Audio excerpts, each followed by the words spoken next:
வணக்கம் நண்பர்களே, மற்றொரு கலந்துரையாடலில் மீண்டும் இணைந்துள்ளோம். வழமை போல தாயக பிரச்சனைகள் தொடர்பாக அலசி ஆராய முயற்சிக்கின்றோம். அந்த வகையில தற்பொழுது முக்கியமான பிரச்சனையாக இருப்பது செம்மணி படுகொலை மற்றும் துணுக்காயில் உள்ள விடுதலை புலிகளின் முகாம் என்று சொல்லப்படுகின்ற விஷயம். இது தொடர்பாக நம்மோடு கலந்துரையாடுவதற்கு உங்களுக்கு மிகவும் அறிமுகமான அரசியல் சமூக ஆய்வாளர் மற்றும் விடுதலை புலிகளின் வேர்கள் புலனாய்வு பிரிவின் முக்கியஸ்தர் முல்லைமதி இணைந்து கொள்கின்றார். வணக்கம் முல்லைமதி. வணக்கம் ஜெயபாலன். வணக்கம் தேசம் திரை வாசகர்களே. என்னென்ன இப்ப இந்த செம்மணி புதைகுழி விவகாரத்தில இந்த குறிப்பாக பாராளுமன்ற உறுப்பினர் ஸ்ரீதரனுடைய சகபாடிகள் என்று சொல்லப்படுகின்ற ஒரு 10க்கும் மேற்பட்டவர்கள் வந்து அந்த நிகழ்வை குழப்பி அடித்திருக்கிறார்கள். அங்கு வந்த அரசியல் பிரதிநிதிகளை விரட்டி இருக்கின்றார்கள். இது தொடர்பில் இது ஒரு அநாகரிகமான செயலாகத்தான் பெரும்பாலும் எல்லாராலையும் கருதப்படுகிறது. நீங்கள் இதை எப்படி பாக்குறீங்க? இந்த தமிழ் தேசியம் வந்து இப்படி ஒரு 4-5 பேர்ட்ட கைக்குள்ள ஒரு குத்தகைக்கு எடுக்கப்பட்ட மாதிரி ஆன ஒரு போக்கொண்டு இருக்குது. 9ஆம் ஆண்டுக்கு பிறகு தாயகத்திலும் உலகளாவிய ரீதியிலும் நடத்தப்படுகின்ற தமிழர் அரசியல் சீரழிவில் இதுவும் உண்டு. உண்மையிலேயே அந்த செம்மணி விழிப்புணர்வு கூட்டம் வந்து அந்த போராட்ட அழைப்பு வந்து நாடுகள் சபையின் மனித உரிமை செயலாளர் அங்கு வருகை தர இருக்கின்ற இதை முன்னிட்டு தான் அந்த போராட்டத்தை ஒழுங்கு செய்திருந்தார்கள். ஒரு மக்கள் அமைப்பு அனைத்து அரசியல் கட்சிகளினுடைய ஆதரவையும் பொதுமக்களின் ஆதரவையும் கோரியிருந்தார்கள். அந்த அடிப்படையில் அங்கே தமிழ் தேசிய மக்கள் முன்னணியின் சார்பில் செல்வராஜா கஜேந்திரன் கலந்து கொண்டிருந்தார். தமிழரசு கட்சியின் கிளர்ச்சி மாவட்ட செயற்பாட்டாளர் ஸ்ரீதரனும் கலந்து கொண்டிருந்தார். அவர்களுடைய ஆதரவாளர்கள் மக்கள் எல்லாரும் இந்த இடத்தில் இந்த தேசிய மக்கள் சக்தியினுடைய அமைச்சர்கள் அங்கு சென்றிருக்கின்றார்கள். கடத்தொழில் அமைச்சர் ராமலிங்கம் சந்திரசேகரன், அவர் ஒரு தமிழர். இவர்கள் அங்கு சென்ற பொழுது அந்த சர்ச்சை உருவாக்கப்பட்டிருக்கின்றது. அதோடு தமிழரசு கட்சியைச் சேர்ந்தவர்களும் விரட்டி அடிக்கப்பட்டிருக்கின்றார்கள். அதில் ஒரு பக்கத்தில் ஒரு சின்ன நியாயத்தை சொல்லலாம். இந்த CVK சிவஞானத்தை விரட்டி அடித்ததை நாங்கள் ஒரு கருத்துக்கு ஏற்றுக்கொண்டாலும், ஆனால் இந்த போராட்டம் ஏன் நடக்கிறது, யார் நடத்துகிறார்கள், எங்கே எதை செய்ய வேண்டும் என்ற இடத்தில் இவர்கள் ஒரு பாரதூரமான தவறை செய்து அந்த போராட்டத்தினுடைய மாண்பை இவர்கள் சிதைத்து விட்டார்கள். மற்றது அந்த தங்களுடைய உள்பலகீனங்களை ஊடக வெளிச்சத்துக்கு கொண்டு வந்து இந்த செம்மணி புதைகுழியினுடைய அந்த விவகாரத்தை வந்து இவர்கள் நியாயத்தை மனங்கடித்து போட்டிடும். இது சார்ந்து நான் ஸ்ரீதரனுக்கு எங்களுடைய கடுமையான கண்டனத்தை பதிவு செய்திருந்தோம். அந்த இடத்தில் நீங்கள் இருந்தும் அப்படி நடக்க அனுமதித்திருக்க கூடாது. ஒரு அரசியல் முன்னோடிகளாக அல்லது செயற்பாட்டாளர்களாக இருக்கின்ற நீங்கள் உங்களை போன்ற ஏனைய அரசியல் பிரதிநிதிகள் அங்கு வரும்பொழுது அவர்கள் மக்கள் பிரதிநிதிகள், அவர்கள் அந்த மக்களால் தெரிவு செய்யப்பட்டவர்கள், அவர்கள் தமிழர்கள். இரண்டாவது அப்ப ஸ்ரீதரன் தான் இவர்களை ஏற்பாடு செய்து அங்கு கொண்டு சென்று விரட்டி அடித்ததாகவும் சொல்லப்படுது. அது இவர்கள் சும்மா அரசியல் காழ்ப்புணர்ச்சியில் கதைத்துக் கொண்டிருப்பார்கள். அப்படி நடந்ததாக நான் அறியவில்லை. ஸ்ரீதரன் அப்படி நடந்ததாக நான் அறியவில்லை. ஸ்ரீதரன் மன்னிப்பும் கேட்ட மாதிரி அறிந்தேன். பிறகு அது வடிவாக தெரியல. அது ஒரு அநாகரிகமான கண்டிக்க வேண்டிய ஒரு விஷயம். ராமலிங்கம் சந்திரசேகரன் அவர்களை மற்ற இவர்களை வெளியேற்றினது ஒரு சரியான அரசியல் இல்லை. உண்மையிலே அவர்களை அங்க பேச அனுமதித்திருக்க வேண்டும். மக்கள் கேள்வி கேட்பதற்கு ஒரு வசதி ஏற்பாடு செய்து கொடுத்திருந்தால், ஒரு அமைச்சர் என்ற வகையில் சந்திரசேகரன் இன்று ஆளும் கட்சியின் அமைச்சர் என்ற வகையில் சில வாக்குறுதிகளை அவர் வழங்குவதற்கான வாய்ப்புகள் ஏற்பட்டிருக்கும். அதே வேளையில் அவர்களை கொண்டு சில விடயங்களை செவிப்பதற்கான இது வந்திருக்கு. அரசாங்கம் இதுக்கு நிதி ஒதுக்கித்தானே இந்த காலமும் தடைப்பட்டிருந்த இந்த மனித புதைகுழி விவகாரம் தேசிய மக்கள் சக்தி அதுக்கான நிதியை ஒதுக்கி அதற்கான அனுமதி அளித்த பிறகுதான் அது முன்னுக்கு வந்தது. இல்ல, அதான் இளங்குமரன் அதுல அந்த ஊடகங்களுக்கு சொல்லுகின்றார். அதாவது இந்த அரசு நாங்கள் அதை வெளிப்படையா செய்ய விட்டிருக்கிற வேண்டியது இது தங்களுடைய அரசியல் இருப்புகளை தக்க வைத்துக் கொள்வதற்காக செய்யப்படுகின்ற ஒரு அநாகரிக அரசியல். அது அந்த கட்சிகளினுடைய அடிவரடிகள். இப்ப தமிழரசு கட்சியினுடைய சித்துவம் எங்களுக்கு தெரியும் தான். தமிழர் அரசியலை நாங்கள் ரத்தம் சிந்தி உருவாக்கி கொடுத்த தமிழ் தேசிய கூட்டமைப்பை உடைத்தறிந்து இன்றைக்கு பதில் தலைவர் பதில் செயலாளர் இருந்து கொண்டு தலைவர் செயலாளர் என்று ஊடகங்கள் சொல்ல வேண்டும் என்று சொல்லிக் கொண்டிருக்கிற ஒரு அருவருப்பான அரசியலை செய்து கொண்டிருக்கிறார்கள். அதனாலதான் நாங்கள் இந்த அரசியலை, இந்த தமிழ் தேசிய கூட்டமைப்பு உடைக்கப்பட்ட 2010ஆம் ஆண்டிலிருந்தே நாங்கள் போராளிகள் இந்த அரசியலை பொருட்படுத்த எங்கள் மக்களுக்கான ஒரு காத்திரமான அரசியலை முன்னெடுக்க கொண்டு பல முயற்சிகள் எடுத்து வருகின்றோம். எதையும் சாதிக்க முடியாம அதனுடைய அது ஒரு வன்மையாக கண்டிக்கப்பட வேண்டிய விஷயம். இதே காலத்துல சர்வஜன அதிகாரம் அல்லது சமூக செயற்பாட்டாளரான அருண் சித்தார்த் வந்து துணுக்காய் உள்ள விடுதலை புலிகளுடைய வதை முகாம் ஒன்று இருந்ததாகவும் அதில் 4000 பேர் வரை அடைத்து வைக்கப்பட்டதாகவும் ஒரு பாரிய குற்றச்சாட்டை வச்சிருக்கிறார். அதில் அவருடைய மாமனார் கொல்லப்பட்டிருக்கப்பட்டதாகவும் சொல்லி இருக்கிறார். இந்த விவகாரம் பற்றி இப்ப துணுக்காயில் முகாம் ஒன்று இருந்தது தொடர்பாக லண்டன் ஈழபதீஸ்வரர் ஆலயத்தின் உரிமையாளர் ஆர் ஜெயதேவனும் அங்கு தடுத்து வைக்க நிறுத்தப்பட்டு சித்திரவதை செய்யப்பட்டு விடுவிக்கப்பட்ட ஒருவர். அவரும் அந்த கருத்தை பதிவு செய்கிறார். இது சம்பந்தமாக நீங்கள் என்ன சொல்ல விரும்புறீங்க? ஜெயதேவன் சித்திரவதை செய்யப்பட்டாரா அல்லது அங்கு தடுத்து வைக்கப்பட்டிருந்தாரா என்பது எனக்கு தெரியாது. துணுக்காயில் 90ஆம் ஆண்டு இந்திய ராணுவம் வெளியேறியதை தொடர்ந்து அங்கு ஒரு சிறைச்சாலை உருவாக்கப்பட்டது. அதுக்கு முதல்ல பொறுப்பாக புலனாய்வுத்துறை தளபதி பொட்டம்மான் தான் இருந்தார். அதுக்கு பிறகு அதுக்கு மல்லி என்ற இன்னொரு தளபதி பொறுப்பாக இருந்தார். அதுக்கு பிறகு ஒரு ஆக்கள் பொறுப்பாக இருந்தார்கள்.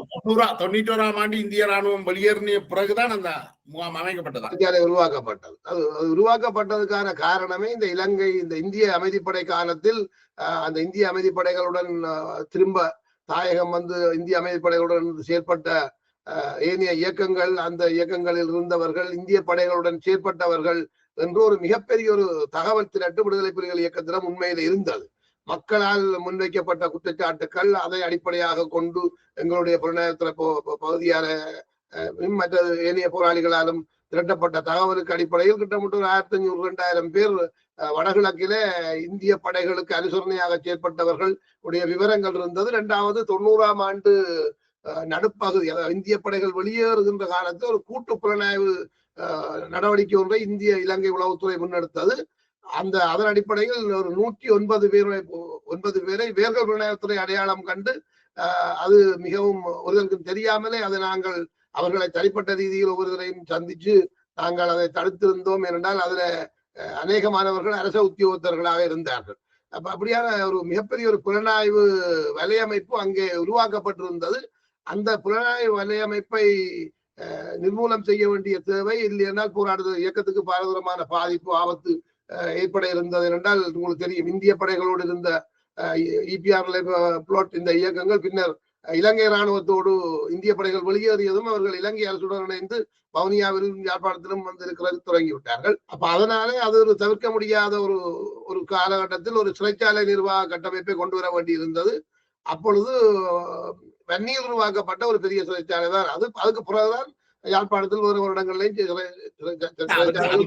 உங்கள்கிட்ட சிறைச்சாலைகள் இருந்தது தானே. இப்ப சிறைச்சாலை நிர்வாகம் என்பது கண்டிப்பாக இல்லாமல் ஒன்று செய்ய முடியாது. இப்ப தனியா பொதுமக்கள் மட்டும் குற்றவாளிகள் அல்ல, போராளிகளுக்கு விடுதலை புலிகள் இயக்க போராளிகளுக்கு இருந்தவர்களும் கூட கைது செய்து சிறையில அடைக்கப்பட்டார். அது சிறைச்சாலை நிர்வாகம் என்பது உங்களுக்கு தெரியும். இப்ப காவல்துறை வந்து உங்களை பிடிச்சதுன்னா கேங்க போடுறான். கேங்க போடுறதுக்கு காரணம் அவன் எங்களை இம்சைப்படுத்துவதற்காக இல்லை, அவன் தண்ட செக்யூரிட்டியாக. உங்களை கைது செய்கிற நிமிஷத்துல இருந்து நீங்கள் அவனுடைய கஸ்டடிக்கு வாரியில் அவன் பொறுப்பில் இருக்கிறீங்க. உங்களுடைய உயிருக்கு ஏதாவது நடந்தாலோ உங்களுக்கு என்ன பாதிப்பு வந்தாலும் அதுக்கு அவர் நேரடியா பதில் சொல்ல வேணும். அப்ப கைது செய்யப்படுகிறவரை பாதுகாத்து வைக்க வேண்டிய தேவைகள் காரணமாக இந்த ப்ரொடெக்ஷன்கள் இருக்கு. இந்த துணுக்காய் சிறைச்சாலை என்றது அங்க உள்ள மக்கள் எல்லாருக்கும் தெரியும். துணுக்காய் பெரிய சிறைச்சாலை இருந்தது தெரியும்.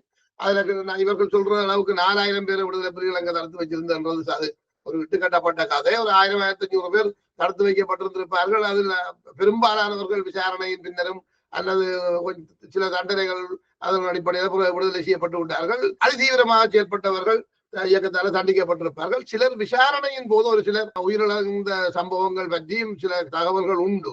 அது ஏற்கனவே அவர்கள் ஏதாவது நோய்வாய்ப்பட்டிருந்திருப்பார்கள்.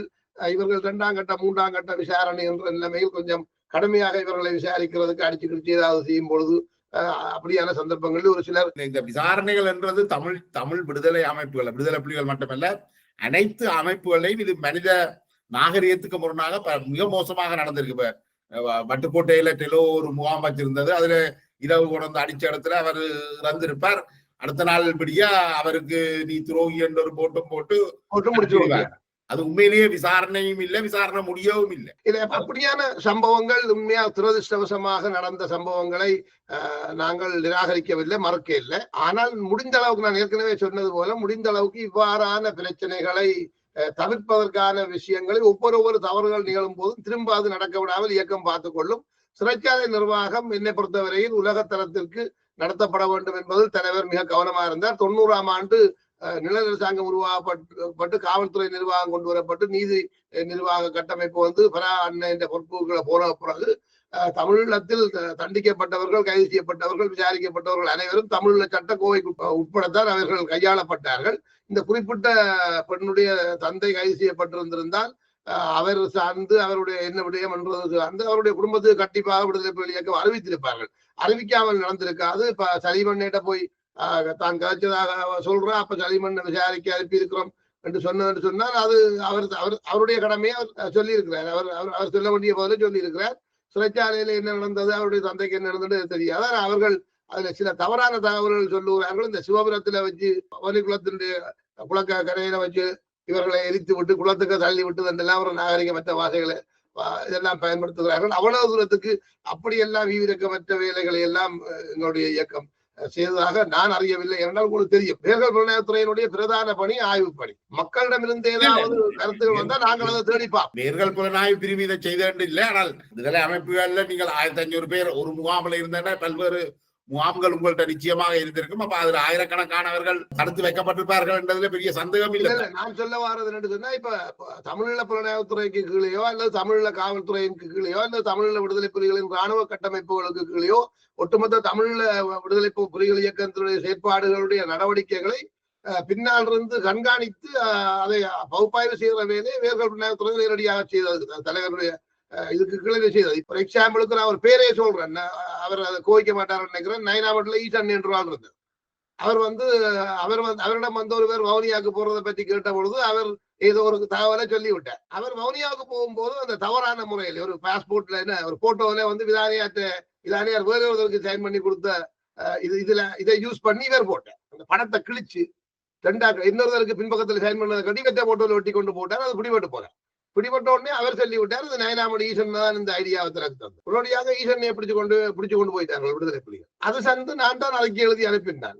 ஈசன் அப்படியான ஒரு தவறான ஆள் இல்லை, நாகரிகமா விசாரிச்சு உடனடியாக ஆளை விடணும் மட்டும் சொல்லி அவரை பிறகு விசாரித்து இயக்கம் விடுதலை செய்தார். இது நான் நேரடியாக சம்பந்தப்பட்ட விஷயம். நீங்கள் கடிதம் எழுதினபடியால் அவற்றை உயிர் காப்பாற்றப்பட்டது. சிறுவலை நீங்கள் உங்களுக்கு அந்த விஷயம் நடந்தது தெரியாம இருந்திருந்தால் அல்லது அவர்கள் உங்களை தொடர்பு கொள்ளாம இருந்தால் என்ன நடந்திருக்கும் என்று உங்களுக்கு தெரியாது.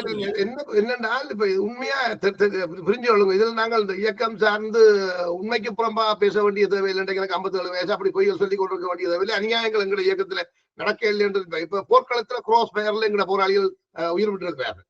அவர்களை மாவீரர்கள் என்றுதான் கிளைம் பண்றோம். ஆனா கிராஸ் ஃபயர்ல அவர்கள் வீரச்சாவடைந்தார்கள். எதிரிகளின் துப்பாக்கி சூட்டுல இல்ல. இப்ப துணுக்காயிலே ஒரு சிறைச்சாலை இருந்ததுன்னா அந்த சிறைச்சாலை நிர்வாகத்தினுடைய செயற்பாடுகளை கண்காணிக்கிறதுக்கும் கூட இன்னொரு பிரிவினர் கண்காணிச்சு கொண்டுதான் இருந்தவர்கள்.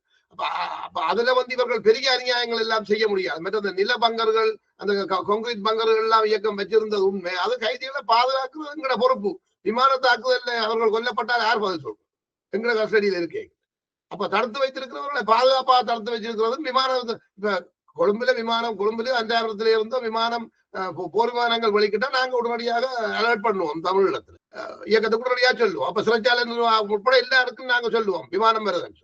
அப்ப உடனடியாக அவர்களுக்கு பாதுகாக்கிறதுக்கான பங்கர்ல கொண்டே வைக்குவோம். அப்ப அதுக்காக தோன்ற பங்கரையும் சிறைச்ச கைதிகளை போட்டு அடைக்கிறதுக்கான பங்கர் இவர்கள் கொண்ட வீடியோல காட்டி கொண்டு இருந்தா அதுக்கு நாங்க என்ன செய்யறோம்? கந்தன் கருணையிலேயும் ஒரு சிறைச்சாலை இருந்தது. அதுல ஒரு 18 பேர் கொல்லப்பட்டவர்கள்.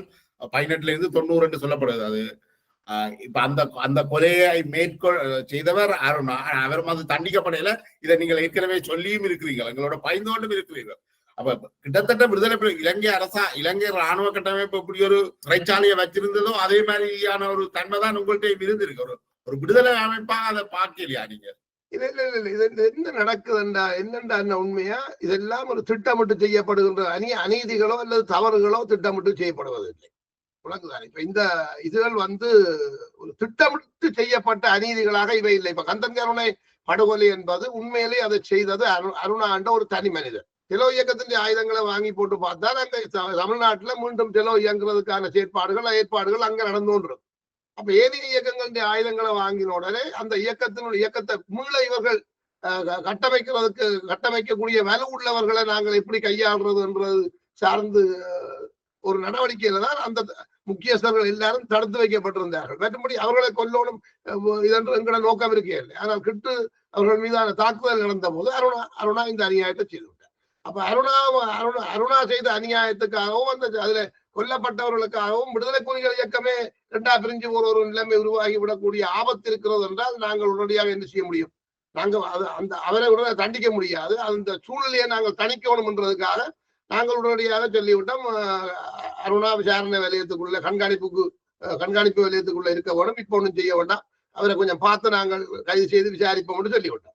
ஆனா பிறகு போர் சூழல் பல்வேறு காரணங்களால அப்படியே பிந்தி கடைசியா இந்திய ராணுவத்தால அவர் கொல்லப்பட்டார். விடுதலை புலிகள் தமிழ்ல மாவீரர் பட்டியல்ல அருணாவை சேர்த்துக்கொள்ள. அப்ப இப்படியான விபத்துக்களை எல்லாம் நாங்கள் எதிர்பார்க்க வேண்டும்.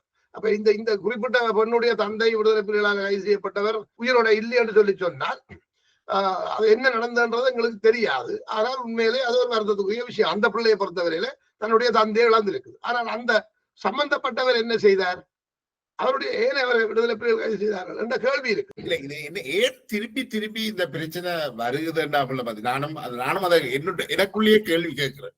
இதுக்கு எங்க கோடு கீறுறேன். நாங்கள் ஓரளவுக்கு அனைத்து விடுதலை அமைப்புகளும் புலிகள் உட்பட நில உட்பட புலட் உட்பட எல்லாருடைய கைகளிலையும் ரத்தக்கரை இருக்குது.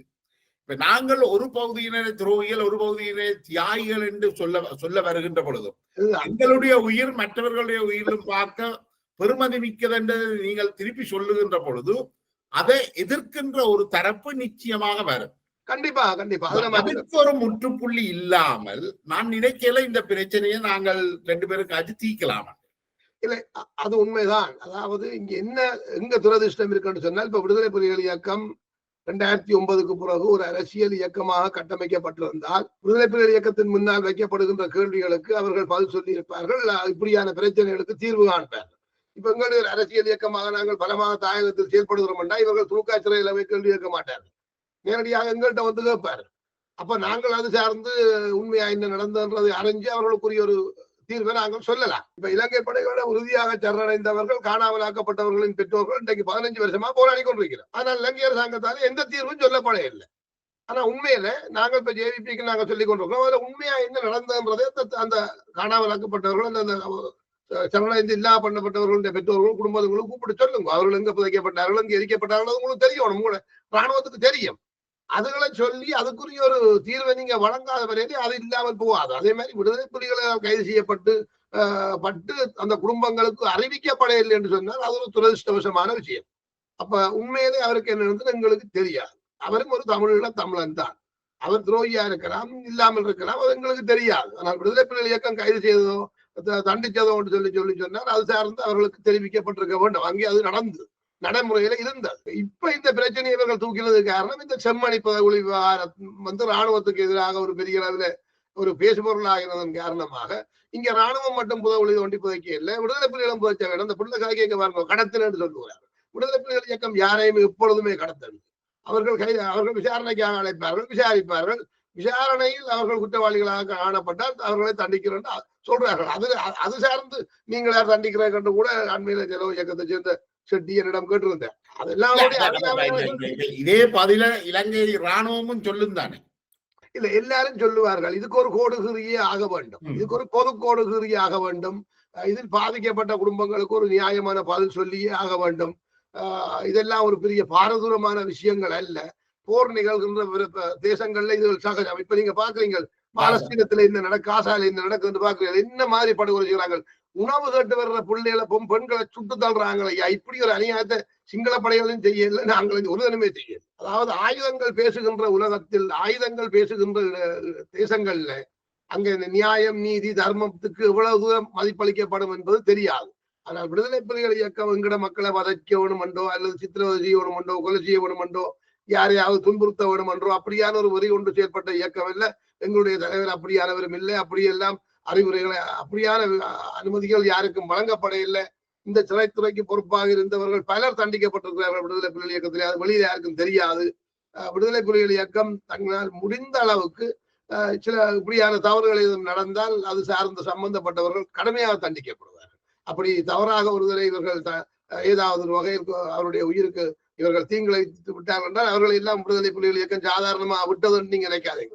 நீங்கள் நோண்டி தேடி பார்த்தீங்கன்னா தெரியும். உடனடியாக அவருடைய அந்த பொறுப்பு. இப்ப ஒரு எக்ஸாம்பிளுக்கு சொல்றேன், மன்னார்ல இந்த விடத்தீவு நினைக்கிறேன், அங்க இருந்து தனுஷ்கோடிக்கு வர்றதுக்கு இந்த படகுத்துறையில அதிகமான ஆட்களை ஏற்றிய காரணத்தினால படம் கொண்டு விபத்துக்குள்ளாகி அவளை விரிஞ்சிருப்பாங்க. உடனடியாக அந்த பொறுப்பாளர் அந்த பொறுப்பிலிருந்து நீக்கப்பட்டு துறையில போடப்பட்டு பெண் விடுதலை செய்யப்படும்.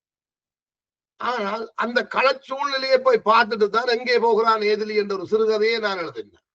அந்த சிறுகதை தமிழ்நாட்டுல வெளிவந்த ஈழ சுதந்திரம் என்ற பத்திரிகையில வெளிவந்தது. நான் தமிழ்நாட்டில் இருக்கும் பொழுதுதான் எழுதினான். ஏனென்றால் அப்படி ஒரு ஓவர்லோட்ல தான் என்னுடைய மனைவி பிள்ளைகளும் அந்த படகுல நான் குடும்பத்தை இழக்க வேண்டி வந்தது.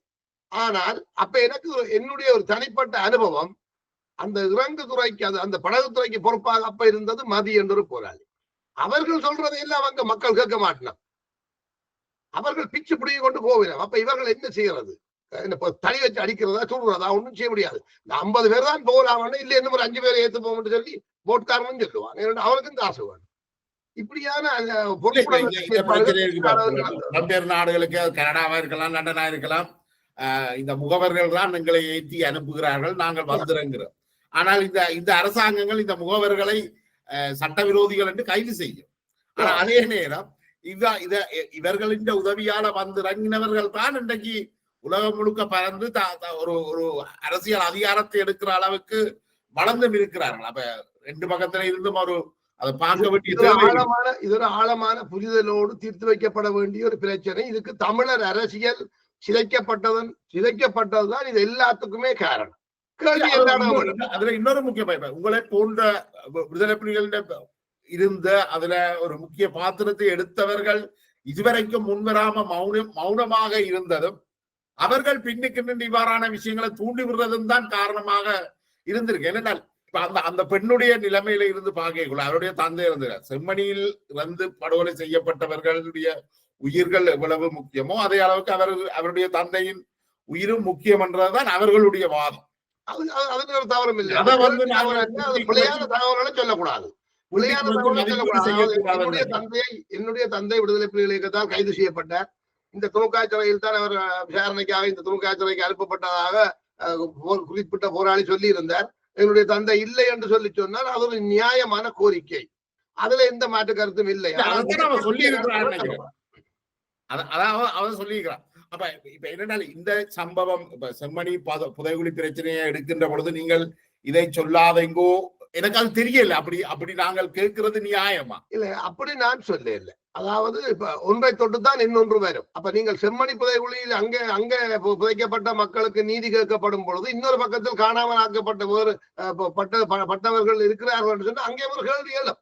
அப்ப இது ஒரு இயல்பான நிகழ்வு. இப்ப விடுதலை புலிகள் நாங்கள் என்ன செய்யணும் என்றால் எங்களுக்கும் நீதி வேணும், உங்களுக்கும் நீதி வேணும். கேட்கறது நான் தவறு சொல்ல மாட்டேன். இப்ப யார்கிட்ட கேட்கறது? இப்ப விடுதலை புலிகள் இயக்கம் இன்றைக்கு இருந்தால் அதுக்கு பதில் சொல்லும். இப்ப நான் வந்து நீங்கள் கேட்க நான் ஏன் பதில் சொல்றேன்னு சொன்னா இது ஒரு தார்மீக கடமை. நாங்கள் விடுதலை புலிகள் இயக்க போராளிகள் என்று சொல்வதனால் நாங்கள் என்ன நடந்தது பல்வேறு கேள்விகளை வச்சாலும் விமர்சனத்துக்கு உட்படுத்தினாலும் உண்மையிலேயே அது நான் ஒரு பெருமையான விஷயமா கேட்கிறேன். நீங்கள் தொடர்ச்சியாக வந்து இந்த கேள்விகளுக்கு பதில் சொல்றது என்ன, கணபேருக்கு இந்த கேள்விகள் இருக்குது, ஆனா எங்க கேட்கிறேன்னு தெரியல. இப்ப அதுக்கெல்லாம் நீங்கள் விட சொல்லணும் என்ற அவசியமும் இல்லை. அது உங்களுக்கு 100% தெரிந்திருக்க வேண்டும் என்ற அவசியமும் இல்லை. ஆனால் நீங்கள் உங்களுக்கு இருக்கிற பொறுப்பின் அடிப்படையில நீங்க சொல்றீங்க ஒரு பொறுப்பாக நடந்து கொள்ள முயற்சி செய்யணும், அவ்வளவுதான். இதுல உண்மையான விஷயம் என்னன்னு சொன்னால் விடுதலை புலிகள் இயக்கத்திலே எல்லாருக்கும் எல்லாம் தெரியாது. இப்ப இவர்கள் சொல்லுற சிறைத்துறை நிர்வாகம் தொடர்பில் எங்களுக்கு ஒன்றும் தெரியாது. இப்ப பொதுமக்கள் மத்தியில ஒரு உரையாடல் வருகிறது. இப்படி துணுக்காய்த்துறையில வந்து தேவையில்லாமல் ஆக்களை கொண்டே வச்சு அடிக்கிறார்கள், துன்புறுத்துகிறார்கள், அது ஏதாவது ஒரு கருத்து வந்தா நாங்கள் வேர்கள் நேரத்துல என்ன செய்வோம் என்றால் உடனடியாக இந்த குறிப்பிட்ட மக்களின் தகவலை தலைவருக்கு அனுப்புவோம். தலைவர் உடனடியாக என்ன செய்வார், அதுக்கு பொறுப்பா இருக்கிறவரிடம் அந்த தகவலை கொண்டு போவார். அதற்கு அவர்களிடமிருந்து சரியான பாதுகாப்பு அவருக்கு கிடைக்க இல்லை என்று சொன்னால் உடனடியாக தலைவர் எங்களுக்கு அந்த பொறுப்பை தருவார். அந்த துறையில என்ன நடக்கின்றதை கண்காணிக்கும். உடனடியாக நாங்கள் என்ன செய்வோம் என்று சொன்னால் நாங்கள் ஒரு கைதி வசத்தில் ஒருவரை அந்த சிறைக்கு அனுப்புவோம். கைதி வசத்துல சிறைக்கு அனுப்பி அவர் அங்க கைதியாக போய் அங்க என்ன நடக்குன்றது நேரடியாக தகவல்களை கொண்டு எங்களுக்கு தருவார். நாங்கள் அதை அறிக்கையாக்கி தலைவருக்கு அனுப்புவோம். இதை போராளிகளை முன்வந்து செய்தவர்கள் இருக்கிறார்கள். அதாவது இந்த மண்ணின் விடுதலைக்காக போராட வந்த போராளிகளே குற்றவாளியாக போய் அங்கே அடி வாங்கி உதவாங்கி சிறையில இருந்து இங்க இதுதான் நடத்தினது என்றதை உயிரோட்டமான தகவலாக சொன்னதுக்கு பிறகு அந்த பொறுப்பாளர்கள் மாத்திர சம்பவங்களும் உண்டு.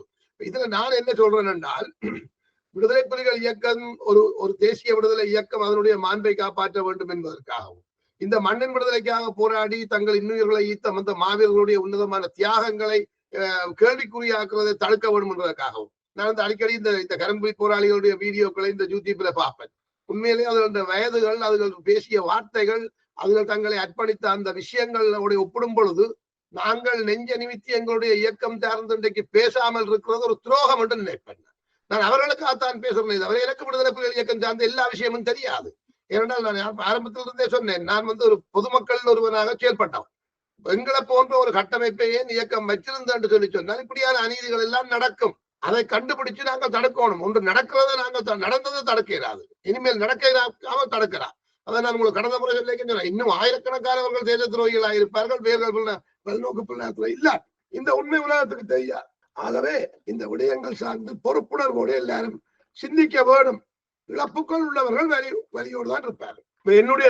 என்னுடைய தந்தை கூட செல்லக்கிளியம்மானுக்கு நிதி உதவிகள் செய்ததன் காரணமாக தான் தற்கொலை செய்தவர். ஆனால் இன்று வரை என்னுடைய தாய்க்கு தெரியாது ஏன் இவர் போய் குளத்துக்கு விழுந்து செத்தார்கள். என்னுடைய அப்பாவினுடைய 9 சகோதரங்களும் இன்று வரை என்ன சொல்லிக் கொண்டிருக்கிறார்கள் என்றால் அம்மா தான் அப்பாவை ஆள் வைத்து கொலை செய்து விட்டார். அந்த கொலையில் அம்மாவும் நானும் சம்பந்தப்பட்டோம் என்று அப்பாவின் சொந்தக்காரர்கள் சொல்லுகிறார்கள். இங்கே கனடாவில் இருக்கிற அப்பாவுடைய சகோதரிகள் வெளிப்படையாக சொல்லுவார்கள். அவர்களுக்கு என்ன கண்டு இந்த குற்றச்சாட்டு வைக்கிறார்களா? ஆமா, இன்றைக்கும் இருக்குது. இன்னைக்கு என்னுடைய அம்மாவுக்கு 70 வயசுக்கு மேல சாக போறா. இன்றைக்கும் சொல்றா. இப்ப அண்மையில கூட அந்த உரையாடல் அங்கே எங்களோட தங்கச்சி சொல்லி கவலைப்பட்டு கொண்டு வந்தா. இப்படி சொல்லுகிறார்கள். ஆனால் என்னுடைய அப்பா உண்மையா தற்கொலை செய்தது காரணம் எங்களுக்கு வீடு கட்டுறதுக்கு எல்லா பொருட்களும் கொண்டு வந்து வச்சு போட்டு மேசன் குளிக்கும் இந்த சீமெந்திகளுக்கும் வச்சிருந்த காசை வந்து செல்லக்கிளியம்மான் வாங்கி கொண்டு போறவர். அந்த காசை தரையிலே அவர் திருநெல்வேலி தாக்குதல்ல வீரச்சாவடைந்து விட்டார். இதன் காரணமாக இந்த பணம் திருப்பி எங்களுக்கு விலையில அந்த ஓடு செங்கல்லு பனந்தடி எல்லாத்தையும் வந்து வித்து கட்சியில மட்டும் உள்ள பல வீடுகளிலே அந்த எங்களோட தடிகள் கிடக்குது. எங்களுடைய அம்மா நான் இயக்கத்துக்கு போய் ஒரு காவல்கோட்டின் மேல குடியில இருந்தவா. இன்றைக்கும் மரமேக்கதான் இந்த குடும்பம் இருக்கு. என்னுடைய தந்தை தற்கொலை செய்ததுக்கு காரணம் விடுதலை புலிகளுக்கு உதவி சொற்கன் தோட்டாவை போய் முல்லைத்தீவு கச்சேரியில வாங்கி கொண்டு இவர்களுக்கு கொடுத்து திருநெல்வேலி தாக்குதல்ல கொண்டு அவர்கள் அந்த தோட்டாவை பயன்படுத்த போக இன்வெஸ்டிகேஷன்ல வந்து அவன் கண்டுபிடிக்கிறான் அந்த தோட்டாவை வாங்கினது கச்சனோட்டில் இருக்கிற வட்டி மாலிக்கு. அப்போ ஒடிச்சுதான் போலீஸ்ல கூப்பிட்டு விசாரிக்க திசேரா ஓய்சி பாலசிங்கம் போலீஸ் தமிழர் அவர் இன்டர்பிரேட் பண்றார். அமர தர்மதிரகாதான் விசாரிக்கிறான். நான் பக்கத்தை நிக்கிறேன். அப்ப இவர் சொல்றாரு நான் கிளியன் என்றார். இவர் அப்ப கிளியன் என்று அவன் தான் இன்டர்பிரேட் பண்றான். கிளியன் தான் செல்ல கிளியன். அப்ப எங்களுக்கு செல்ல கிளியன் யாருன்றே தெரியாது. நான் இயக்கத்துக்கு போயும் எனக்கு செல்ல கிளியே தெரியாது. பிறகுதான் எனக்கு செல்ல கிளி யாருன்னு தெரியும். எங்களுக்கு தெரிஞ்ச செல்லக்கிளி ஒரு விவசாயிக்கு வட்டிக்கு காசு கொடுத்தான் அப்பறம் சொல்லி கொண்டு வந்தேன். ஆனா கடைசியா அவர் பூஜாக்கு பிடிச்சி அனுப்ப போறாங்க சொன்னோட 5 குளத்துக்கு விழுந்து தற்கொலை செய்து போட்டோம். இப்படி எல்லாம் நாங்க அப்ப இது இறக்கலாம் இல்லையா? அப்ப இந்த போராட்ட காலத்துல தான் இந்த மனைவி பிள்ளைகள் எல்லாம் இந்த கடலுக்குள்ள தாண்டு இல்லாம போச்சு. அது இறக்கலாம் இல்லையா?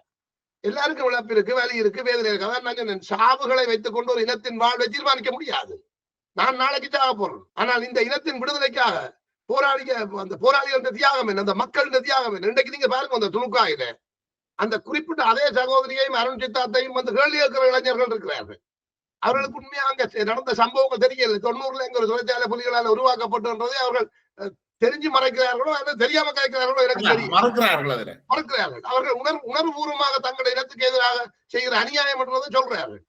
அப்ப ஒரு விலை கொடுக்குது ஒரு இனம், ஒரு விலை கொடுக்கறதுக்கு தயாரா இருக்குது அந்த இனம். இல்ல அது அப்படி பாக்குறதா அல்லது இந்த உண்மைகளை ஏற்றுக்கொள்ள தயாராக இப்ப உங்களுடைய தாயார் மீதும் உங்கள் மீதும் வைக்கப்படுற குற்றச்சாட்டு உண்மைகளை புரிந்து கொள்ள அல்லது ஏற்றுக்கொள்ள மறக்கிறது ஒன்று இருக்குதானே?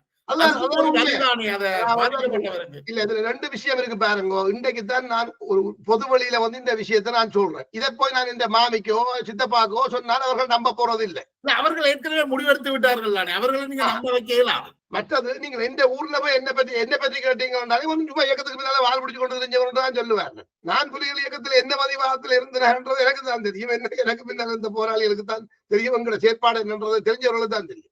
இப்படி நிறைய பிரச்சனைகள் இந்த ஈழ போராட்டத்துக்கு பின்னால இருக்குது ஐயா. அதான் நான் சொல்றேன், இந்த தலைவர் பிரபாகரனை நான் பெரிதும் மதிப்பதற்கு காரணம் அவர் தன்னை ஒரு கைதியாக ஒரு இடத்துல வச்சுக்கொண்டு இந்த இனத்துக்கு சிறந்த தலைவராக தலைமை தாங்கிறேன். உங்களை பொறுப்பாளராக நியமித்தால் நீங்கள் போய் 1, 2, 3 இந்த 3 தேவையில்லை தூக்கி எறியணும் என்று சொன்னால் அப்படியா? தூக்கி எறியத்தான் வேணுமா? சரி தூக்கி எறிய என்று சொல்லுவார். வேற என்ன சொல்லிடும் அவர்? நீங்க தூக்கி எறிஞ்சு விட்டீங்க, 1, 2 தூக்கி எறிஞ்சு 3 குப்பையில ஓட்டிய. ஆனா நான் சொல்றேன் இல்ல அதுல 2 நல்லது ஒன்று தான் கூட ஆண்டு. அப்ப ஓகே ஒரு விசாரணை போடு என்னன்னு சொன்ன நீங்க 1, 2 கூட ஆண்டு சொல்லி அப்ப 2 நல்லதுண்டா 2 நல்லது ஓகே தூக்கி பொறுப்புல தவிர தூக்கு. இதைத்தான் தலைவர் செய்யலாம். இப்ப தலைவர் என்ன தற்கொலை செய்யறது கிட்டுக்கு கிரனை தெரிஞ்சு போட்டாங்க. அந்த 55 பேரை சுட்டு போட்டா இப்ப நான் 5 குடிச்சு 6 குப்பியை கிடைக்கிறோம் தலைவர் சொன்னா என்ன இயக்கம் கடைசி நாள் வரை அந்த களத்தில் நின்று அந்த அனைத்து வேலைகளையும் தான் சுமந்து போராடினான் அவன் தலைவர், அவன் கடவுள். எனக்கு எழுதுற கேள்வியில கேட்கிறேன் நான். இது உங்களை என்ன சொல்ற உங்களை கேள்விக்கு உட்படுத்துறதோ அல்லது உங்களை குறைக்கிறதோ என்றது அல்ல. இல்லை ஜெயபாலன், நான் உங்களை போன்ற ஒரு விமர்சகரை தேர்ந்தெடுத்து இந்த விடயத்தை பேச வேண்டும் என்று முடிவெடுத்ததே இது போன்ற விடயங்கள் சார்ந்து எங்களுடைய அடுத்த தலைமுறையினருக்கு ஒரு தெளிவான புரிதல் வேண்டும். எங்களுடைய இயக்கத்தில் இருக்கின்றவர்கள் பலருக்கு தளபதிகளா இருந்தவர்களுக்கே இந்த விஷயங்களை பேச தெரியாது. ஏனென்றால் அவர்கள் எல்லாம் ஒரு ராணுவ இயக்கத்திலே இருந்தவர்கள், ஓடரை கரிவேட் பண்ணி கொண்டிருந்தவர்கள். அவர்களுக்கு அங்காலே என்ன இங்காலே என்னன்னு தெரியாது. இன்றைக்கு ஒரு அரசியல் எங்களுடைய இயக்கம் இல்லாமல் இருக்கிறது காரணமே அரசியல் என்றா என்னும் கிடையாது தெரியாது. இல்ல அதான் கேட்கிறேன். இப்ப என்னன்னா விடுதலை புலிகளுடைய கட்டமைப்பு என்பது தனிநபர்களுடைய விசுவாசத்தின் மீது மட்டுமே தான் அது கட்டமைக்கப்பட்டு இருக்கிறதாகத்தான் அப்படி ஒரு தோற்றம் இருக்கிறதே தவிர அங்க தனிநபர் விசுவாசம் இல்லை, ஒன்றும் இல்லை. அங்க ஒரு சத்திய பிரமாணம் இருக்குது. அந்த சத்திய பிரமாணத்துக்கு கட்டுப்படாமல் அந்த இயக்கத்துக்கு தலைமை தாங்கி கொண்டு தலைவர் இருக்கிறார். தளபதிகள் இனங்காணப்படுறார்கள். அவர்களுடைய கடந்த கால செயற்பாடுகள், அவர்களுடைய ஒரு தளபதி பொறுப்பொருளாளு கொடுக்கணும்னா சாதாரணமா இயக்கம் கொடுத்துட்டு கற்பனை பண்ணாதீங்க ஜெயபாலன். நீங்கள் ஒரு பிரதேசத்தின் ஒரு ஏரியா பொறுப்பாளரா வந்த உடனே துறையில உங்களுக்கு ஒரு கோப்பொண்டு போடுவாங்க. நீங்கள் யார், உங்களுடைய குடும்பம் என்ன, உங்களுடைய பரம்பரை என்ன எல்லாம் பார்ப்பாங்க. உங்களுடைய ஒவ்வொரு நாள் நடவடிக்கையும் கண்காணிப்பாங்க. நீங்கள் பிரதேச பொறுப்பாளர் ஆகும் வரையும் அதை சாதாரணமா பார்க்கலாம். மாவட்ட பொறுப்புன்னு உங்களுக்கு தந்தால் எத்தனை பேருக்கு மாவட்ட பொறுப்பு கொடுத்தாடு அடுத்த குறுகிய காலத்துக்குள்ள இயக்கம் பறிச்சிருக்கு. இவர் மாவட்ட பொறுப்புக்கு தகுதி இல்லைன்னு சொல்லி விடுவோம், உடனடியா பறிச்சு போடுவாங்க. தளபதிகளா இருந்தவர்களுடைய பொறுப்புல இருந்து நாங்கள் நீக்கி இருக்கிறோம். அவர்களுக்கே தெரியாது. தலைவர் கூப்பிட்டு பரிந்து என்ன மாதிரி இருக்கு வச்சுட்டு வாய்ப்புடுவார். அவர்கள் தங்களோட நிற்கிற போராளிகளை கோவிப்பார்கள். இதுக்காகத்தான் வேர்கள் நோக்கு பொருளாதாரத்துறை கட்டமைச்சவர் தலைவர். இந்த இனம் இந்த தலைவர் கட்டமைச்சார் என்று சொல்றதை விட தலைவருக்கு அந்த ஆலோசனையை வழங்கி இப்படி ஒன்று உருவாக்கப்பட வேண்டும் என்றதுக்கு காரணமாக இருந்தவர்கள் ஒரு ஆள் தராக்கி சிவராமன். இன்றைக்கு அந்த உண்மையை சொல்றேன். தராக்கி சிவராமும் அதுக்கு ஒரு முக்கியஸ்தராக இருந்தார். அதுக்கு கடைசி நாள் வரையும் அதுக்காக வேலையும் செய்து கொண்டிருந்தார். அப்படி ஒரு கட்டமைப்பை நாங்கள் வச்சிருந்தபடியால் தான் நாங்கள் இந்த பன்னாட்டு உளவு நிறுவனங்களின் மிகப்பெரிய சக்திக்கு முன்னால நாங்கள் எங்களோட இயக்கத்தையும் எங்களோட மக்களையும் காப்பாற்றி உத்தர பெரிய போராட்டத்தை நடத்தினாங்க. கேள்வி எழுதுறேன்டா, நீங்கள் ஒரு அரசியல் ஊட்டாமல், உங்களை போராளிகளுக்கு அரசியல் ஊட்டாமல் வெறும் புலனாய்வு கட்டுப்பாடுகளை வச்சுக்கொண்டு அவர்களை கண்ட்ரோல் பண்ணி இருக்கிற மாதிரி தானே அது தெரியுது. அரசியலை நீங்கள் ஊட்டி இருந்தால் அவர்கள் அந்த அரசியல்ல இருந்து வளர்ந்திருப்பார்கள். இல்லை, அது 100% உண்மை. அது எங்களுடைய இயக்கத்தில் உள்ளவர்கள் எல்லாருக்கும் தெரியும். இந்த கம்யூனிஸ்ட் கட்சிக்காரர்களும் இந்த பிளாட் டிபிஆர்ல வீரோஸ் இயக்கங்கள் செய்த அரசியலும் தான் விடுதலை புலிகளுடைய விடுதலை புலிகள் சார்ந்தவர்களுடைய புரிதல் இருந்தது. மற்றும்படி ஒரு ராணுவ இயக்கமாகத்தான் எங்களுடைய இயக்கம் 90% இருந்தது. நான் அண்மையிலே சொன்னேன், எங்களுடைய தலைவர் 85% ஒரு ராணுவ தளபதி தான். அவர் சிறந்த ராணுவ மேல் என்றுதான் சொல்லலாம். அதுக்கு அப்பாலே அவர் ஒரு தந்தை போல எல்லாத்தையும் கையாண்டாரே தவிர அரசியல் பெரும் புரிதலை அவர் கொள்ள விரும்பாம போறதுக்கு காரணம் இந்த சிங்கள தேசியவாதம் எடுத்த நிலைப்பாடு. அவர்கள் இந்த ஜெயவர்த்தனா எடுத்த அதிதீவிர நிலைப்பாடு, நிறைவேற்ற அதிகாரம் கொண்ட அந்த நிலைப்பாட்டு எடுத்ததால நாங்கள் இவர்களோட பேசி பிரயோஜனம் இல்லை, நாங்கள் யுத்தம் செய்ய வேணும். யுத்தம் செய்யறதுக்கு என்ன செய்யணும்? இப்ப அண்மையில கூட ஒரு குற்றச்சாட்டு வச்சு அவங்களோட பேசின ஒரு தமிழ்நாட்டுக்காரர், புலிகள் புத்தகம் படிக்கிறத விட்டுட்டு யுத்தம் செய்யுங்கன்னு சொல்லி சொன்னார் தலைவர். அது அவர் ஒரு பேச்சு வழக்குக்கு இந்த புத்தகத்தை வாய்ச்சி கொண்டிருக்கிறத போய் பைத்தியம் சொல்லி இருப்பார். ஆனால் விடுதலை புலிகள் இயக்கம் படிப்பி என்று படிப்பிச்சு படைத்துறை பள்ளிகள் அதுகள்லாம் உருவாக்கி பிற்காலத்துல போராளிகளை பிற்காலத்துல 2000க்கு பிற்காலத்துல இருந்த போராளிகள் எல்லாரும் தன்னிறைவான ஆக்கள் தான் ஒவ்வொருத்தருக்கும் பொறுப்பு கொடுக்கப்பட்டது. சும்மா எல்லாம் அப்படி இயக்கம் இருக்கு எல்லாம். அதாவது ஒரு குழந்தை பிறந்து இழந்து ஒரு பெரிய மனிதன் முழு மனிதனாகி வரலாற்றுக்குரியவனாக மாறுறதுக்கு இடையில என்னென்ன நடக்குமோ அத்தனையும் விடுதலை புலிகள் இயக்கத்தில் நடந்தது. அத்தனையும் நடந்தது. இப்ப என்ன போல ஆக்களை எல்லாரையும் எதுக்காக வெளிநாட்டுக்கு இயக்கம் அனுப்பினு நினைக்கிறீர்கள்? உலகத்தை புரிந்து கொள்வதற்கா? இப்ப என்னுடைய பார்வை வேற, விடுதலை புலிகள் இயக்க போராளிகளுக்கு என்பவர்களின் பார்வை. நீங்க சொல்றதை இருக்கலாம். அந்த நீங்க படிக்க அனுப்பினார், படிக்க வச்சது உண்மைதான். ஆனால் இந்த படிப்பை நிர்ணயிக்கிற அந்த அரசியல் இருக்குல்லோ, நீங்க என்ன படிக்கிறது, இதை எப்படி பார்க்கிறது, சமூகத்தை எப்படி பார்க்கிறது, எப்படியான ஒரு ஆட்சி அதிகாரத்தை நாங்க கட்டமைக்க போறோம் என்ற அந்த அரசியல் அடிப்படை ஒன்று அதுக்குள்ள விடுபட்டு போச்சுன்னு நினைக்கிறேன். 90ஆம் ஆண்டுக்கு பிறகு அந்த அரசியல் எல்லாம் இருந்தது. இந்த பெரும்பாலான விமர்சனங்கள் 90ஆம் ஆண்டுக்கு முற்பட்ட செயற்பாடுகளில் அது சார்ந்ததுமாகத்தான் இருக்குமே தவிர நீங்கள் 90க்கு பிறகு 95 2000 அப்படி போலீங்க சொன்னா புலனாய்வுத்துறை எல்லாம் பொட்டம்மானுக்கு கீழே மிகவும் சிறப்பாக நேர்த்தியாக படிப்பிச்சு அவர்கள் நிர்வாகத்தை செய்து கொண்டிருந்தார்கள். நாங்கள் பார்த்து கொண்டிருந்தாங்க. அது மாதிரி அரசியல் துறை செயல்பட்டது. தமிழ்ல நீதி நிர்வாகத்துக்கு பொறுப்பா இருந்தவர் பெறா. ஈரோஸ் இயக்கத்தை சேர்ந்த பரா. அதான் இந்த கால வளர்ச்சியின் படி இவங்க 2001 பேச்சுவார்த்தைக்கு வந்து 2009 எங்களை அழிச்சு விட்டுட்டார்கள். அழிச்சு போட்டு நீங்கள் அப்ப செய்திகள் இப்ப செய்திகள் நாங்கள் விலங்குகளாக இருந்த காலத்துல செய்ததை வச்சுக்கொண்டு நாங்கள் மனிதர்களாகிய காலத்துல விமர்சிக்கிறீர்கள். அது தவறு, அது தவறு. என்ன சொல்லியிருந்தீங்க அந்த மொசாட்டுடைய அந்த ஈர்ப்பு அல்லது அதுன்ற தாக்கம் அங்க பயிற்சப்பெற்ற இந்த புலனாய்வு விஷயங்கள் இயக்கத்தை எவ்வளவு தூரம் பாதிச்சேன்னு முதல் முறுக்க ஒரு இன்டர்வியூல சொல்லி இருக்கிறீங்களா நினைக்கிறேன். எங்களுடைய சொந்த அனுபவம் தான் ஜெயபாலன். எங்களுடைய இனத்துக்கான எங்களுடைய இனம் ஏற்றுக்கொள்ளக்கூடிய, எங்களுடைய இனம் ரசிக்கக்கூடிய, எங்களுடைய இனம் விரும்பக்கூடிய ஒன்றை உருவாக்குறதுக்கு எங்களுடைய சொந்த அனுபவத்தில இருந்து தான் வர முடியுமே தவிர மொசாட் என்ன செய்தார் என்று படிச்சு போட்டு நீங்கள் ஒரு கதைக்கு பாப் ஸ்மித் என்ற ஒருவர் அமெரிக்கர்கள் ஒரு பழிக்கு பழி வாங்கும் பழிக்கு பழி என்ற ஒரு புத்தகத்தை எழுதுறார். இதை மொழிபெயர்த்து விடுதலை புலிகள் இயக்க புலனாய்வுத்துறையில படிக்க கொடுத்தார்கள். இதை படிச்சாலும் உங்களுக்கு 2 விதமான புரிதல் வரும். இன்னதுக்கெல்லாம் பழி வாங்கி இருக்கிறார்கள், நாங்கள் இதுக்கு பழி வாங்க கூடாது சிந்தனையும் வரும். இப்படி சின்ன சின்ன விஷயத்துக்கெல்லாம் பழி வாங்குறதா மனிதனிடம் ஒரு சைப்புத்தன்மை இருக்கக்கூடாதா? விலங்குகளிடமே இவ்வளவு சைப்புத்தன்மை இருக்குதே. ஒரு மாட்டுக்கண்டு, ஒரு வளர்ப்பு மாட்டுன்ற காலுக்குள்ள ஒரு குழந்தை போனா அது காலை தூக்கி வச்சுக்கொண்டே நிக்குது. அது பெரிய சைப்புத்தன்மை இல்லையா? இப்ப நாங்கள் சிலதை சாய்க்க கூடாது. பல கோணத்துல ஒரு விஷயத்தை எப்படி புரிந்து கொள்ளுகிறோம் என்றதுக்கு எங்கள்கிட்ட இருக்கிற அறிவாற்றல் என்னன்றதை பார்க்கணும். விடுதலை புலிகள் இயக்கத்துக்கு வர்ற போராளிகள் ஒரு 10ஆம் வகுப்பு படிச்சவன் வந்திருப்பான். அதுக்குள்ளதான் இந்த ராணுவ கட்டமைப்புக்குள்ள இருந்தவர்கள் 90%. அதுக்கு மேல வந்தவர்கள் எல்லாரும் நல்ல நல்ல படிப்பு படிச்சவன் யூனிவர்சிட்டிக்கு போனவன் இயக்கத்துக்கு வருவானா? இயக்கத்துக்கு வந்தாலும் அவன் இந்த கீழ்த்தரமான வேலைகளை செய்வானா? அப்படி ஒரு கீழ்த்தரமான வேலையை யூனிவர்சிட்டியில படிச்சுட்டு வந்தவன் செய்தா இயக்கம் அதை ஏற்றுக்கொள்ளுமா? இதெல்லாம் நீங்கள் யோசிச்சு பார்க்க வேண்டும். துரதிருஷ்டவசமாக பல சம்பவங்கள் நடந்திருக்கிறது. அதை நீங்க சொன்ன அந்த விஷயமே ஒரு சர்ச்சைக்குரிய விஷயம். இல்லை, படிச்சவன் தவறு விட மாட்டான், படிக்காதவன் தவறு விடுவான், அல்லது படிக்காம வந்த இயக்கத்துல நான் அப்படி சொல்லல. இப்ப நான் எல்லாம் 10ஆம் வகுப்பு தான் படித்தேன். எனக்கு என்ன வேலை தந்தோ அந்த வேலையை தான் பல்கலைக்கழகத்தில இருந்து வந்தவர்கள் வேலைகள் வரைக்கும் இருக்கு. இந்த அதாவது ஒரு மனிதன் எவ்வாறானவனாக இருக்கிறான் என்பது அவனுடைய வீட்டில் இருந்தே ஆரம்பிக்கிறது. அதனால அது அது அது இப்ப நான் என்ன சொல்ல வர்றேன் என்று சொல்லி சொன்னா, ஒரு துறை சார்ந்து உங்களுக்கு நாங்கள் கற்று தந்து விட்டு உங்கள்ட்ட பொறுப்பை தந்த பிறகு நீங்க அதுல பிளவுறீங்கன்னா நாங்கள் அவர்களை உங்களை தண்டிக்கலாமே தவிர, நாங்க எங்கட நம்பிக்கைக்கு பாத்திரமாக நீங்க இருக்கீங்க அல்லது உங்களை பற்றி உங்களுக்கு நாங்கள் கற்றுத்தந்தது கூடாக நீங்கள் எப்படி இருப்பீர்கள் என்று நாங்கள் கொண்ட புரிதலுக்கு அடிப்படையாக நீங்கள் இருக்கீர்கள் என்றதை நாங்கள் காணும் போதுதான் நாங்கள் உங்களுக்கு எதிராக நடவடிக்கலாம். அப்படி எப்படி இயக்கத்தை நடத்துறது சொல்லுங்க பாப்போம். அப்படின்னா எல்லாரையும் ஒவ்வொரு நாள் இன்றைக்கு பொறுப்புக்கு போடுறது, நாளைக்கு அதுல இருந்து புடுங்குறது, இப்படிதான் வேலையா இருக்கு, இயக்கம் நடத்தலாம். அப்ப உங்கள்ட்ட ஒரு பொறுப்பை வழங்குறதுக்கு முதல் அந்த பொறுப்பு அந்த பொறுப்பை பெற்றுக்கொள்ளும் தகுதி வரைக்கும் இருக்கான்றதை பல படிமுறைகள்ல பார்த்துதான் இந்த இயக்கம் கொடுத்தன்றதை நான் உங்களுக்கு நிரூபுவேன். அதான் நான் சொன்னேன். இப்ப ஒரு படையணிக்குள்ள அரசியல் துறைக்குள்ள ஒரு ஆளுக்கு பொறுப்பு வழங்கப்படுதுன்னா அங்க இருக்கிற பொறுப்பாளர்களால, அங்க இருக்கிற சக போராளிகளால, அந்த பிரதேச மக்களால அந்தந்த பொறுப்புகளுக்கு அவர்கள் நிலை உயரும் போது அது அனுசரிக்கப்படுகிறதான்றது எல்லாம் கண்காணிக்கிற வேலையிலிருந்து எல்லாம் நாங்கள் செய்து நாங்கள். ஆனா ஆள் பற்றாக்குறை. இப்ப பேர்கள் புலனாய்வுத்துறை 84ஆம் ஆண்டு உருவாக்கப்பட 11 பேர். 85ஆம் ஆண்டு அதுல மேலும் பலர் இணைத்துக் கொள்ளப்பட்டார்கள். ஒவ்வொரு பயிற்சி முகாமிலும் இருந்து 5 பேர் எடுக்கணும் என்று வலிக்கிட்டார்கள். அதுல இருந்து வெளியிலே இருந்து ஆக்களை எடுத்து படிப்பிச்சார்கள். வெளிநாட்டில இருந்து இயக்கத்துக்கு வர விரும்பினவர்களை எடுத்து படிப்பிச்சார்கள். எல்லாம் செய்தார்கள்.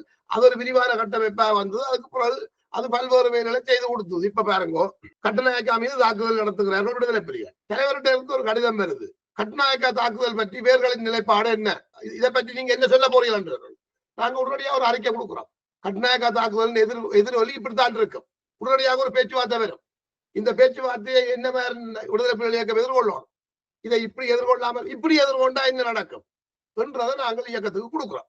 ஆனால் இங்க என்ன துரதிருஷ்டவசம் என்றால், வேர்கள் பல்நோக்கு புலனாய்வுத்துறையால இந்த கட்டுநாயக்கா தாக்குதலின் பின்னாலே, அதாவது கட்டுநாயக்கா தாக்குதல் சொல்ல முடியாது, ஏசிக்குரு முறியடிப்பு சமரனுடைய தொடர்ச்சியாக வந்த கட்டுநாயக்கா தாக்குதலுடைய ஒட்டுமொத்த விளைவின் அறுபடி எங்க வரப்போகுது. ஏன்னா ஏசிக்குரு முறியடிப்பு சமர யாழ்ப்பாணத்துக்குள்ள போய் பலாதிய புலிகள் பிடிக்கிற நிலைமையில் நிற்கும் பொழுது இந்திய அரசு சொல்லுது, இலங்கை அரசு வேறொரு நாட்டின் படை உதவியை பெற்று உங்களை அந்த பலாதி ராணுவ முகாமை காப்பாற்றுவதற்கு முற்படுமாக இருந்தால் இந்திய படைகள் தான் பெறும். நீங்கள் இந்திய படைகளை எதிர்கொள்வது மிகவும் ஆபத்தான விஷயம். ஆகவே உடனடியாக பலாதியை பிடிக்கிற வேலையை கைவிட்டுட்டு நீங்கள் விடுதலை போராட்டத்தை தொடருங்க சொல்லி சொன்னபடியா தான் இயக்கம் பலாலியை பிடிக்கல. இல்லாட்டி உடனடியாக தலைவர் பாலராஜ் 1500 பேரை கட்டவர் 2000 பேரை கொடுத்திருப்பார். பலாலியை பிடிச்சிருக்கலாம். ஆனா பலாலியை நாங்கள் பிடிக்கிறோன்றது எங்களோட ராணுவ வலிமையால இயலும். ஆனால் அங்க சந்திரிகா முடியும் தானே பாகிஸ்தான் படையை கூப்பிடுறதுக்கோ, நேட்டோவை கூப்பிடுறதுக்கோ, இந்தியாவை கூப்பிடுறதுக்கோ, யாரையும் கூப்பிடுறதுக்கும் முடியும். இப்போ பலாலியை காப்பாற்ற வேணும். புலிகள் பலாலியை தூக்க போறார்கள். ஆகவே அங்க இருக்கிற ராணுவத்தின் தொகை ஒரு நாட்டு ராணுவம் அங்க இருக்குது. உடனடியாக அந்த அரசு உதவி கேட்கும் போது இந்தியா நான் மாற்றம் சொன்னா சீன படையை கூப்பிடுவான். அப்ப இந்தியா தன்னுடைய பிராந்திய மேலாதிக்கத்தை நிலைநிறுத்தோம்னா என்ன செய்யும்? இங்க யாரும் கால் வைக்க முடியாது. நான் தான் பேரும். அப்படித்தான் நீங்கள் ஆபரேஷன் பார முடியும். ஆபரேஷன் லிபரேஷன் ராணுவ நடவடிக்கை விடுதலை புலிகள் ஏனைய இயக்கங்களை ஆயுதங்களை வாங்கி பலகீனப்பட்டிருக்கின்றார்கள். இவர்களுடைய ஆயுதங்களையும் பறிச்சு இந்த ஆயுத போராட்டத்தை முடிவுக்கு கொண்டு வர வேண்டும் என்ற கருத்தை ஏற்று அமிர்தலிங்கமும் ஜெயவர்த்தனாவும் கூட்டா சேர்ந்து இஷ்டவேலிய அமெரிக்க செயற்பட்ட இஷ்டவேலனுடைய நிகழ்ச்சி ஜேசிகுரு என்ன ஆபரேஷன் லிபரேஷன் ராணுவ நடவடிக்கை ஆரம்பிக்கிறாங்க. அப்ப இந்த ஆபரேஷன் லிபரேஷன் ராணுவ நடவடிக்கை வந்து நெல்லியடியில மில்லருடைய தாக்குதல் நடந்த உடனே அது ஒரு இனப்படுகொலையாக வடமராட்சியில் எத்தனை பேரை போட்டு தள்ளி விட்டார்கள். இலங்கை ராணுவம் எவ்வளவு பேரை கைது செய்தவருடைய சிறையில வைத்து விட்டார்கள். இப்ப தமிழ்நாடு குழம்புது. உடனடியாக இந்தியா என்ன செய்யுது? தன்னுடைய இளமையை நிலைநாட்ட வேண்டி இருக்கு. இல்லையென்றால் இங்க ஒரு பெரிய ஒரு இனக்கலவரம் வரப்போகுது. இனக்கலவரம் வந்தா நாட்டை 2ஆ பிரிக்க வேண்டி வரப்போகுது. இப்ப நாட்டை 2ஆ பிரிக்கிறதுக்கு 83ஆம் ஆண்டு அமரலிங்கம் போய் சொல்றாரு, நாடு 2ஆ பிரிக்க கூடாது, நாட்டை 2ஆ பிரிக்க வேண்டாம் என்று தமிழர் விடுதலை கூட்டணி தலைவர் தான் ஐயா போய் வெங்கட்ராமனுக்கு சொன்னது இந்திய பாதுகாப்பு அமைச்சர் 83ஆம் ஆண்டு. அதன் தொடர்ச்சியாக தான் ராஜீவ்காந்தியுடைய நிலைப்பாடுகளும் ராஜீவ்காந்தி அரசின் நிலைப்பாடு எங்களுக்கு எதிராக வந்தது. 99ல திருவான்மூர்ல வச்சு எனக்கு MS உதயமூர்த்தி இந்த கதையை சொன்ன நான் மலைச்சு போனேன். இப்படி செய்தாரு அமிர்தலிங்கம். அப்ப MS உதயமூர்த்தி என்ன கேட்கிறாரு, என்ன மிஸ் தம்பி சொல்றீங்க, இந்தியாவினுடைய பிரதமர் பாராளுமன்றத்துல போய் சொல்றாரு டெல்லியில இலங்கையில் நடப்பது இனப்படுகொலை. இனப்படுகொலை ஆளாகிற இனத்துக்கு என்ன சொல்லுஷன், என்ன தீர்வு? அப்பதான் இந்தியா கூப்பிட்டு சொன்னது. எப்படி இங்கிலாந்து இந்த காலனித்துவ நாடுகளை விட்டு வெளியேறிய போது மலேசியாவும் சிங்கப்பூரும் ஒன்றா இருக்க போறோம் என்று சொல்ல, சரி ஒன்றா இருக்க சொல்லி போட்டு போச்சுது. சிங்கப்பூர்காரன் ஓடி போய் குய்யோ முறையும் கத்துறார்கள், ஐயோ மலேசியா எங்களை துன்புறுத்துகிறார்கள், தயவு செய்து எங்களை காப்பாத்துங்க, எங்களுக்கு அந்த மலேசியா இந்த போர்டரை பிரிச்சு தாங்கன்னு சொன்னோடனே திருப்பி இங்கிலாந்து படைகள் வந்து போர்டர்ல நின்றார்கள். சிங்கப்பூர் உதயமாயிடுச்சு. சிங்கப்பூரை கட்டி எழுப்பினார்கள் சிங்கப்பூராக்கள் எல்லாரும் சேர்ந்து. இன்றைக்கு தமிழர்களை அந்த நாடு மதிக்கிற காரணம் அவர்களுடைய பங்கு பெரிய அளவில் இருந்தது. சிங்கப்பூர் ராணுவத்தை கொண்டு வந்தார்கள், போர்டர்ல போட்டார்கள், சிங்கப்பூர் படம் போச்சுது. இதைத்தான் வெங்கட்ராமன் கூப்பிட்டு சொன்னது அமர்லிங்கத்துக்கு. அமர்லிங்கம் இலங்கை ஒரு சிறிய தீவு, எங்களுக்கு பக்கத்துல உள்ள தீவு, 2 மொழி, பௌத்தம் இந்துவும் கிட்டமிட்ட ஒரே ஒரு சிமிலர் சகோதர மதங்கள். அங்க உங்களுடைய அரசியல் பிரச்சனையை நீங்கள் பேசி தீர்க்க போறீங்களோ இல்ல போர்டரை வந்து நீங்கள் இப்படி வச்சு கொண்டு இருந்தீங்கன்னா எங்களால் அதை பிரிச்சு தெரியலாது. நீங்கள் வந்து இப்படியே முற்றுமுழுதாச்சுங்களை கவ பண்ணி கொண்டு இருக்கீங்க. எப்படியோ ஓரளவுக்கு நீங்கள் நேரம் எடுங்க, கொஞ்சத்தை அமைச்ச பக்கம் விடுங்க, கொஞ்சம் பக்கத்தை நீங்க எடுங்க, ஒரு சரியான எல்லைக்கோட்டை நீங்கள் நிர்ணயம் செய்யுங்க. நாங்கள் வந்து படையில நிறுத்துறோம். உங்களுடைய ஆயுத போராளிகளுக்கு அப்படியே பயிற்சியை கொடுத்து நாங்களே பயிற்சி கொடுக்குறோம், ராணுவமாக்கி கொண்டு எல்லையில நிப்பாட்டுங்கன்னு சொல்லித்தானே இந்தியா கேட்டது. உங்களோட தலைவர் தானே சொல்றாரு வேண்டாம். இதை போய் சொல்லுவார்கள் ஆயுத போராளிகளுக்கு. என்னதுக்காக அமர்லிங்கத்தை தமிழர் விடுதலை கூட்டணியினுடைய ஆனால சுந்தரத்தையும் தர்மலிங்கத்தையும் செலவு இயக்கம் சுட்டாது. தீர்ப்பு பேச்சுவார்த்தைக்கு போறாரு. என்னதுக்கு சுட்டாது? அப்ப ராஜீவ்காந்தி ஒரு அரசியல் அனுபவம் மற்றவர். அவர்கிட்ட போய் கலைக்கும் பொழுது சென்சிட்டிவா காய்ச்சி விட்டாரா ஜெயவர்த்தன், அவனுக்கு மூக்குனுட்டு எனக்கு மூக்குனுட்டு, நீயும் ஆரியன் நானும் ஆரியன், இவங்கள் இந்த திராவிட தமிழர்களை அழிக்கணும், இவங்கள் தமிழ்நாடுலாம் உண்டு, அங்க தமிழ்ல உருவாவட்டியா தமிழ்நாடும் சேர்ந்து போடும். இப்படி கன்னடம் தெலுங்கு மலையாளம் துளு எல்லாம் தமிழ் தான், சிங்களம் மட்டும்தான் பாலியின் சமஸ்கிருதம் இழந்த மொழி என்று விட்டார். இப்ப உங்களுக்கு அந்த பலாலி விமான நிலையம் பிடிக்கின்ற அந்த விஷயம் அதை வரும்பொழுது அதுகின்ற பின் விளைவுகளை நீங்கள் முதலில் எதிர்ப்பு கூறியிருந்தீங்க. அப்படி இருக்கல இந்த விடுதலை போராட்டத்துல வந்து தமிழீழ மண்டபம் அந்த அந்த கொள்கை வந்து ஆயுத ரீதியாக அடைய முடியாதுன்றது உங்களுக்கு ஏற்கனவே தெரிஞ்சிருக்குன்னு தானே?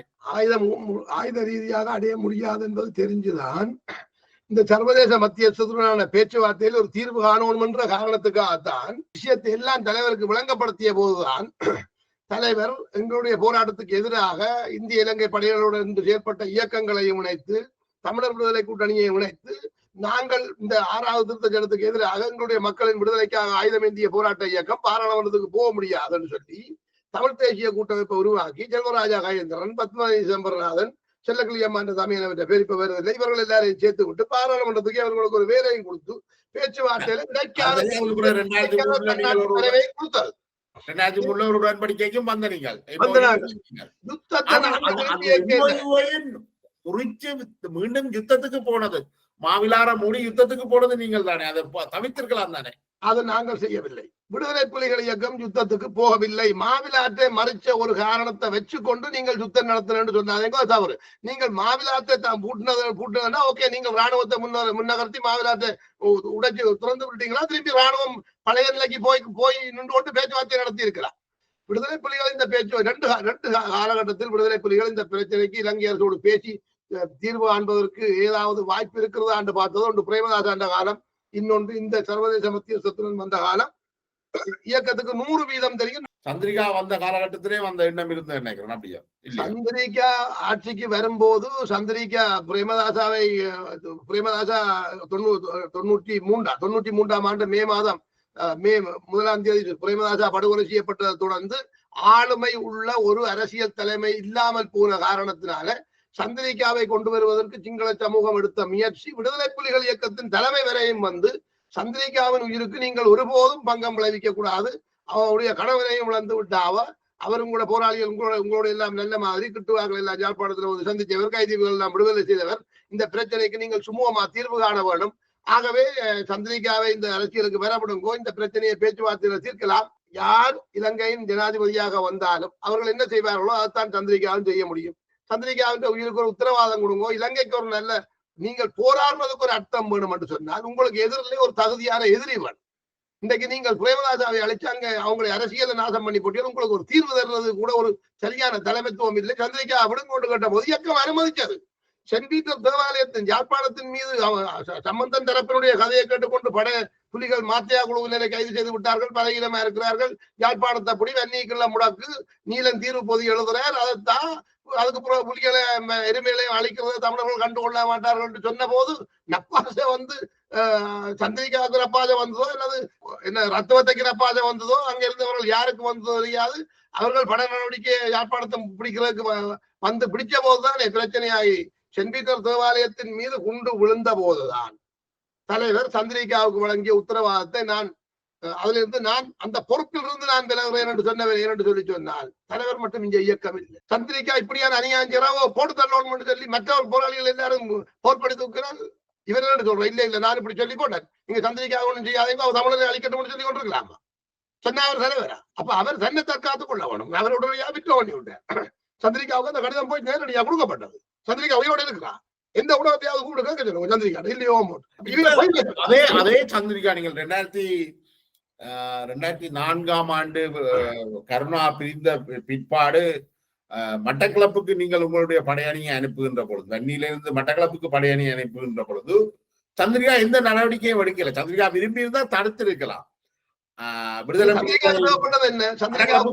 தடுத்திருக்கலாம். ஆனா சந்திரிகா அந்த நேரம் விடுதலை புலிகளுடைய அந்த ஒப்பந்தத்தை மீறக்கூடாது அல்லது அவர்களை ஏமாற்றக்கூடாது என்ற அடிப்படையில் அதை அனுமதிச்சது தானே? இல்ல இல்ல இல்ல இல்ல அது இல்ல காரணம். அதாவது விடுதலை புலிகளின் ராணுவ அதாவது இலங்கையின் ராணுவ சமநிலையிலிருந்து விடுதலை புலிகளை கீழிறக்க வேண்டும் என்று சொன்னால் அதுக்கு கிழக்கு போராளிகளை உடைச்சு விட்டால் ராணுவ சமநிலை பாதிக்கு பாதி உடைஞ்சு போடும். அப்ப அதுக்காகத்தான் இந்த ரணில் விக்ரமசிங்க சிங்கள தேசியவாதிகள் எல்லாரும் கூடி முடிவெடுத்தவர்கள், அதுல சந்திரிகாவோடும் காய்ச்சிருப்பார்கள். அப்ப அதனால கருணாவை அவர்கள் குழப்பி விட்ட போது கருணாவுக்கு எதிராக புலிகள் ஆயுதத்தை தூக்குவார்கள், தூக்கும் சூழ்நிலையை உருவாக்கி விட்டோம் என்று சொல்லி சொன்னால் கிழக்கு நிரந்தரமா பிரிஞ்சு போடும். அப்படித்தானே உடைச்சு எடுத்து முடிவு வந்து கருணாவை வெளியில அனுப்புற முடிவு வந்து ரணில் விக்ரமசிங்க அதுக்கு தானே உரிமை கோர்றாரு, தான். அதுக்கு அடுத்தது நோர்வேயும் அதுல முக்கிய பாத்திரம் எடுத்திருக்குது. அதுல சந்திரிகா வந்து விடுதலை புலிகளை பலவீனப்படுத்தணும் அதுல நினைத்திருந்தால் இந்த சூழ்நிலையால் விடுதலை புலிகள் இயக்கம் சர்வநாசமாகி போடும் என்றது. அதாவது உங்களை நான் அடிச்சு விழுத்தலாம் அல்லது உங்களுக்குள்ளேயே நீங்க அடிபட்டு சாகிறதுக்கான களச்சூழ்நிலையை உருவாக்கி விடலாம். விடுதலை புலிகள் இயக்கத்துல தலைவரை இந்த விடுதலை புலிகள் இயக்கத்தின் முக்கிய தூண்கள் எல்லாத்தையும் ஜலிச்சார்கள். 89ஆம் ஆண்டு பேச்சுவார்த்தையில் புலிகள் இயக்கம் ஈடுபட்டுக் கொண்டிருக்கும் பொழுதுதான் இந்திய வானொலிகள் அறிவித்தன, ஆனந்தர் புளியங்குளங்காட்டில் தலைவர் பிரபாகரனை மாத்தியா சுட்டுக் கொன்று விட்டார்கள். அப்ப இதையும் செய்தவர்கள் பேச்சுவார்த்தையில் இருக்கிறார்கள் புலிகள்.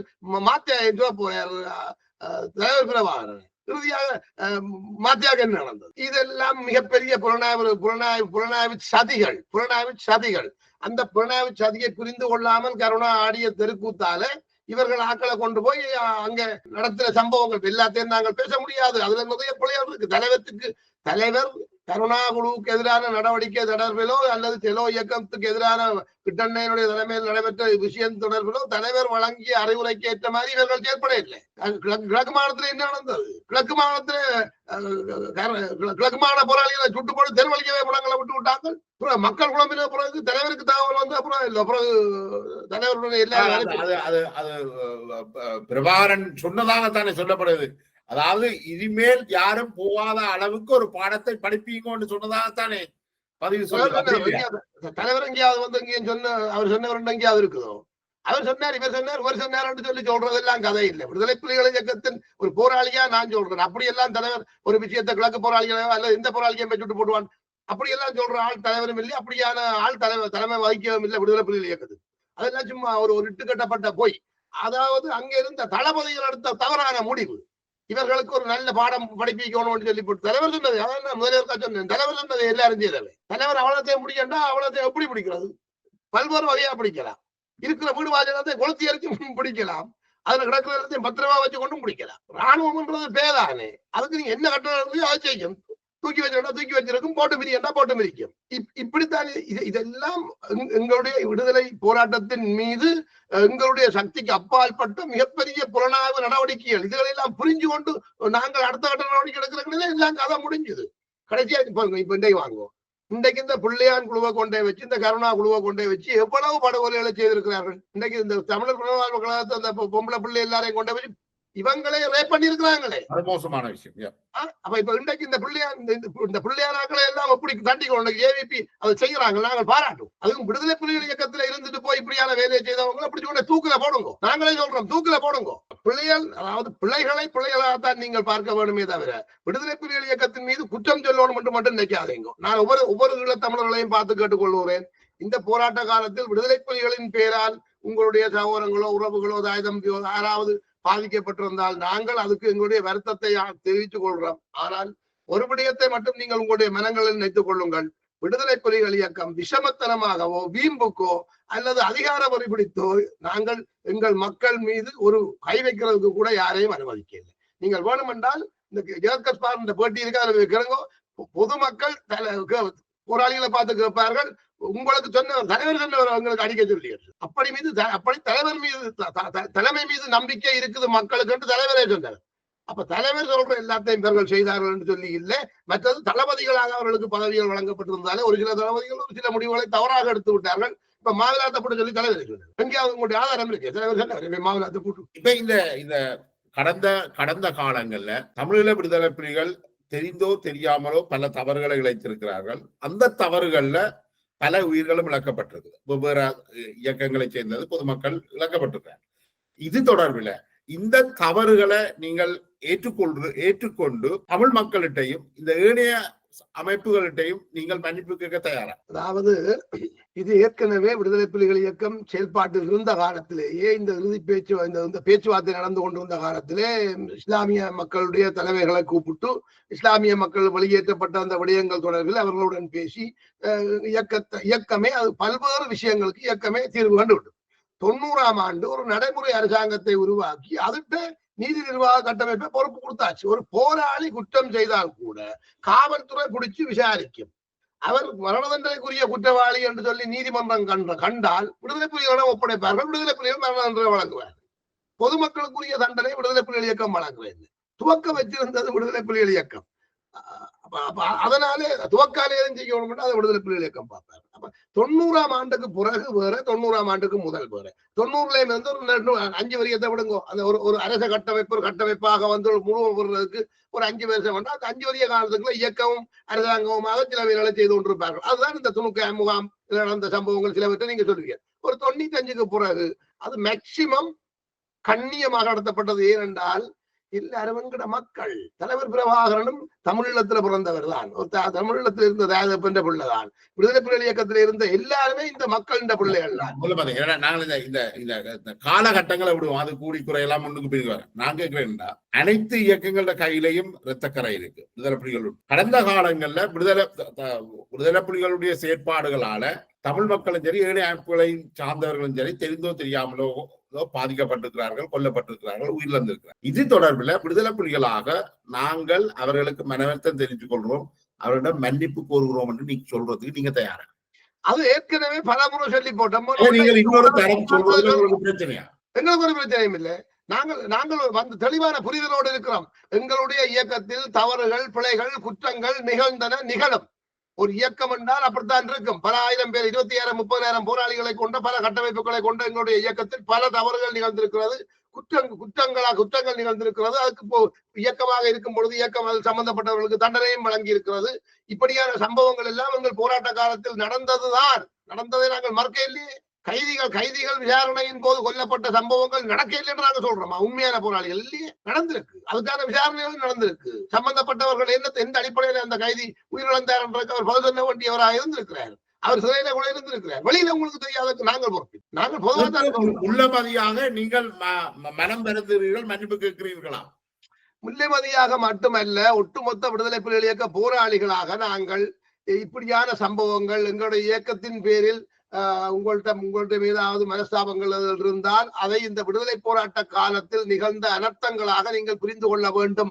இது விஷமத்தனமானது அல்ல என்றதை நீங்கள் உணர்ந்து கொள்ள வேண்டும். உங்கள் மனவலிகளை நாங்கள் புரிந்து கொள்ளுகிறோம். உங்களைப் போலதான் நாங்கள் உணர்ந்திருக்கிறோம்.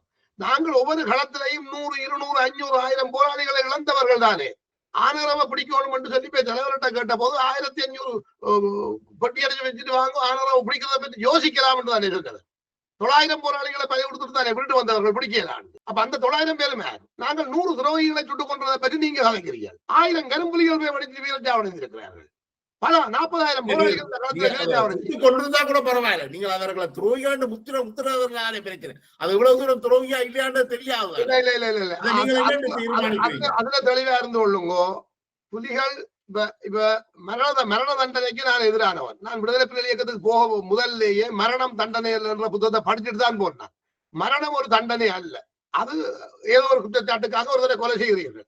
அதுக்கு நான் தெரியல. 90ஆம் ஆண்டுக்கு பிறகு நீதி நிர்வாக கட்டமைப்பு தமிழ்ல சட்டக்கோவையின் படி அவர்கள் நடந்து கொண்டார்கள். அது ஏனைய நாடுகள்ல இருக்கிற நடைமுறைகள் போல இருந்தது. 90க்கு முதல்ல இயக்கமாக இருக்கும் பொழுது நடந்த சம்பவங்கள், அசம்பாவிதங்கள், இதுகளுக்கு எல்லாம் நாங்கள் தார்மீக பொறுப்பேற்றுக் கொள்ளுகிறோம். அதுல எந்த மாற்று கருத்தும் இல்லை. இதெல்லாம் விடுதலை காலத்தில், விடுதலை போராட்ட காலத்தில் நடந்த. இப்ப குறிப்பிட்ட இந்த குறித்த பெண்ணுடைய தந்தையை ஒரு காரணமும் இல்லாமல் விடுதலை புலிகள் கைது செய்திருப்பார்கள் என்று நீங்கள் நம்புறீங்களா? அவருக்கு ஒன்றுமே சம்பந்தம் இருந்து ஒரு அப்பாவியை எப்படி சொல்றதால நம்புறீங்களா? அப்படின்னா ஊர்ல உள்ள முழு பேரும் புலிகள் சிறை கொட்டவடியில் இருந்திருக்க. முழுமதி, நாங்கள் அப்படியான ஒரு விவாதத்துக்கு போனோம் என்று சொன்னா, இலங்கை அரசாங்கம் படுகொலை செய்த எல்லாருக்கும் இலங்கை அரசாங்கத்தின் தரப்புல ஒரு நியாயம் வந்துடும். அதே விதையும் கொண்டு சேர்க்காதீங்க. அதாவது செம்மணியில வந்து குஞ்சு குழந்தைகள், பெண்கள் எல்லாரையும் கொண்டு போய் கூட்டமாக நிர்வாணம் படுத்தி படுகொலை செய்ததும், வெளிநாட்டுக்கு போனவர்களை பிடிச்சு சித்திரவதை செய்து படுகொலை செய்ததும், தமிழர்கள் என்ற காரணத்துக்காகவே பொய் குற்றச்சாட்டுகளை போட்டு சிறையில் அடைத்ததும், இப்படியான வேலை விடுதலை புலிகள் செய்தவர்களா? அப்படி ஒரு சம்பவத்தை கொண்டு வாங்க. என்னுடைய தந்தைக்கு எந்த சம்பந்தமும் இல்லை இந்திய படைகளோடையோ இலங்கை படைகளோடையோ உளவுத்துறையோட. உங்களுக்கு அறிவில்லை. விடுதலை புலிகளின் புலனாய்வுத்துறை ஒன்று இருக்கப்ப அவர்கள் கண்டுபிடிச்சாலே.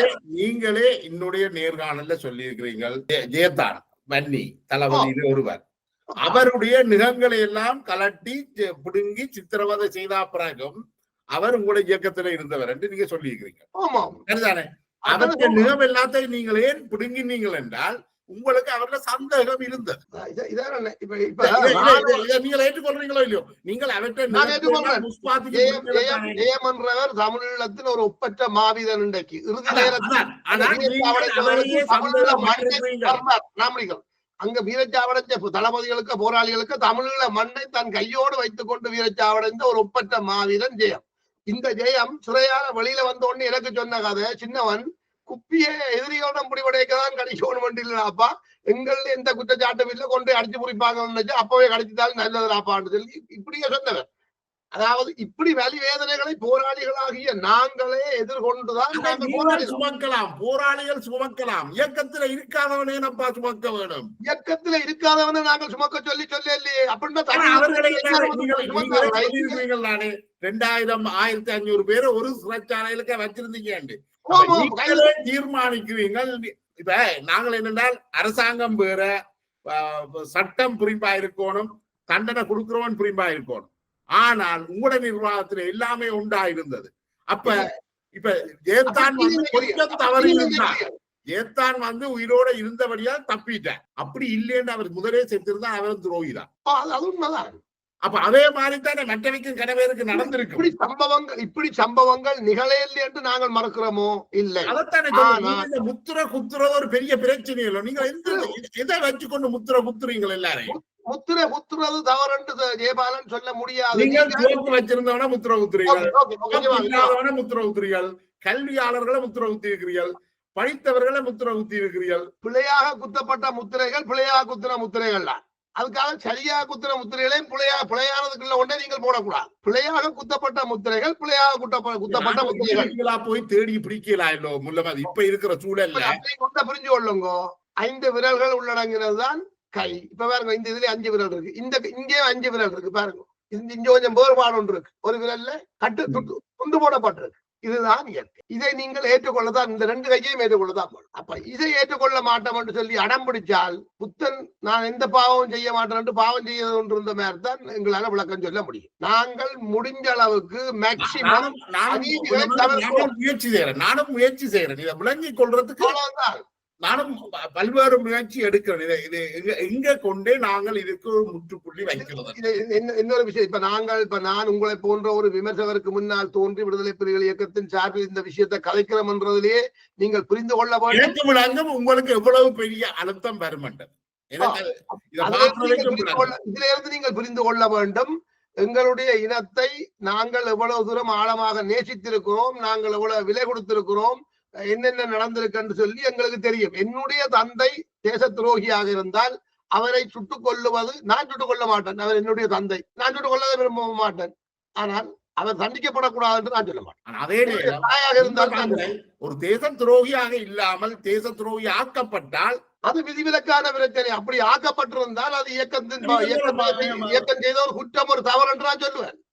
மாத்தையாவே துரோகி ஆக்கப்பட்டது தானே. மாத்தையா தெரியாதானே? இன்றைக்கு யாருக்கு தெரியும்? இன்றைக்கு சில மாத்தையான அரசியல் தான் தெரியா இருந்திருக்கலாம். இப்ப எனக்கு தெரிஞ்ச தகவல்களுக்கு ஊடாக மாத்தையா ஒரு இந்திய, இலங்கை, சில சர்வதேச புலனாய்வு துறைகளுடைய நுட்பமான ஒரு திட்டத்துக்கு ஊடாக 89ஆம் ஆண்டு மல்லாத்து அனந்தபுளியங்குளங்காட்டில் தலைவர் பிரபாகரனை மாத்தையா சுட்டு போட்டார் என்றதிலிருந்து தொடங்கி மாத்தையாவை தமிழீழ விடுதலை புலிகள் இயக்கத்திலிருந்து அகற்றி அவரை அகற்றுவதற்காக ஒரு பகுதி போராளிகளையும் சேர்த்து அகற்றுகின்ற ஒரு எதிரிகளின் வேலைக்கு எங்களையாக்கள் துணை போனார்கள் என்று சொல்லி என்னுடைய புரிதலுக்கு சொல்றேன். ஆனால் எங்களுடைய போராளிகள் வேறையாக்கள் சொல்றார்கள், இல்ல மதி என்ன அவர் பிளவிட்டார், அவர் பிரதி தலைவர் என்ற இடத்தில் இருந்து அவர் பிளவிட்டார் என்று அவங்க சொல்றாங்க.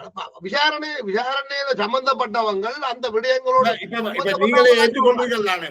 2 பக்கம் இருக்கு. 2 பக்கம் இருக்கும். எல்லாத்துக்கும் 2 பக்கம் இருக்குதானே? 2 பக்கம் இருக்கு. இதுல நாங்கள் தூக்கி அவருக்கு தண்டனை கொடுக்கிற பக்கம் தான் சரி என்று வாதாடுற அப்படி வாதனை இல்லையே யாரும். அப்படி உண்மையான விடுதலை புலிகள் இயக்கம் வாதனை இல்லையே. எங்களிடம் இருந்த பொறிமுறைகளுக்கு ஊடாகத்தான் நாங்கள் அதை செய்தோம். அதில் பிழை இருக்கென்று கண்டுபிடிச்சால் அதே பிழையை என்ன இருக்கு. ஓகே, இங்க வாங்க, மாத்தியா அன்னையும் அவருடைய குழுவினருக்கும் இப்படி நடந்ததல்லோ. அப்ப அது தமிழீழ புலனாய்வுத்துறையினுடைய தரவுகளின்படி, நிறுவலின்படி இவர் இப்படி எல்லாம் செய்கிறார் என்று கொண்டு போய் தலைவருக்கு முன்னால வைக்கப்பட்ட அந்த கோப்பை படித்து பார்த்துட்டு 1, 2, 3 சரி 1, 2, 3 தான், 4 இல்லை என்று ஒத்துக்கொள்ளப்பட்டு விசாரணையை ஆரம்பிச்சு விசாரிங்கோ என்னென்று பாருங்கன்னு சொல்லி ஒரு உத்தரவு புலனாய்வுத்துறை கொடுக்கிறார். அவர்கள் விசாரிக்கிறார்கள். இது நடக்குதல்லோ. இதை நீங்கள் எல்லோரும் உலகம் முழுக்க இருந்து மாத்தியாவுக்கு எதிராக அநீதி செய்து போட்டு குற்றச்சாட்ட போய்த்தானே கருணா தப்பி இந்த இவ்வளவு கூத்தாட்டம் போட்டவர் இல்ல. கருணாவை எப்போ ஒதுக்கி இருப்பாரு போட்டம்மா, கருணாவை எப்போ ஒதுக்கி இருப்பாரு போட்டு நீ சும்மா கண்டவன் எல்லாரையும் குற்றச்சாட்டி கொண்டு இங்க வராத, அவங்க சங்கட வேலையை பார்க்கட்டும், பேசாமல் அதான் பாக்குறேன். இவர் ஏன்னு சொன்னவர் தெரியுமோ? அவர் அங்கான மற்ற பக்கத்தான வேர்கள் புலனாய்வுத்துறை சொல்லுவார் கருணாநிதி பேரண்டு. வேர்கள் புலனாய்வுத்துறை பொட்டம்மாண்ட விதத்துல செயல்படாது. இவர்கள் 3 கிழமையில முடிவெடுக்கிறாங்க, தங்களுக்கு தைரியம் இருக்குன்னு சொல்லி கூட எடுப்பார்கள். ஆனால் நாங்கள் 3 மாதத்துல எடுப்போம், 6 மாதத்துல எடுப்போம். அது இந்த வேகத்துக்கு சரிப்பட்டு வராது. நாங்கள் ஒரு விஷயத்தை சொன்னா அது சரியா இருக்கணும்ன்றது தலைவர் எங்களுக்கு சொன்னது. ஏன் எங்களை வேர்களாக்கிறவர்? எங்களை ஏன் வேர்களாக்கிறவர்? எங்களை ஏன் மண்ணுக்குள்ள மறைச்சு வச்சிருந்தவர் தலைவர்?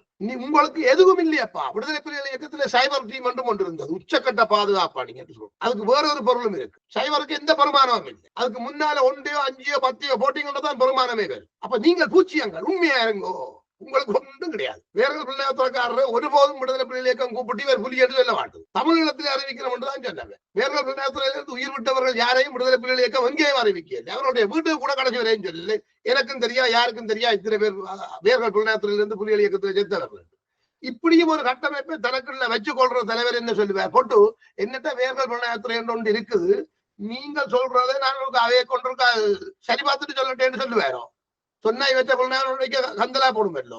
அப்படி ஒன்று இருக்கு அண்ணன். இப்படி ஒரு சந்தேகமா கிடக்கு அண்ணன். எங்களுக்கு வேற ஒரு டீம் செயல்பட்டு அப்படி ஒன்று யார் சொன்னோம் தான் இருப்பேன். இல்லாட்டி விடுற கதை அதை மாத்துறதுக்கு அப்படி ஒரு வேலைக்காக 4 பேரை தயார் பண்ணி விட்டுறான். அதை நான் முடிஞ்சதை கிளச்சாச்சு. நீ தான் பார்க்கணும் சொல்லி போட்டு போடுவேன். இப்படித்தானே ஒரு இயக்கத்தை நடத்த முடியும்.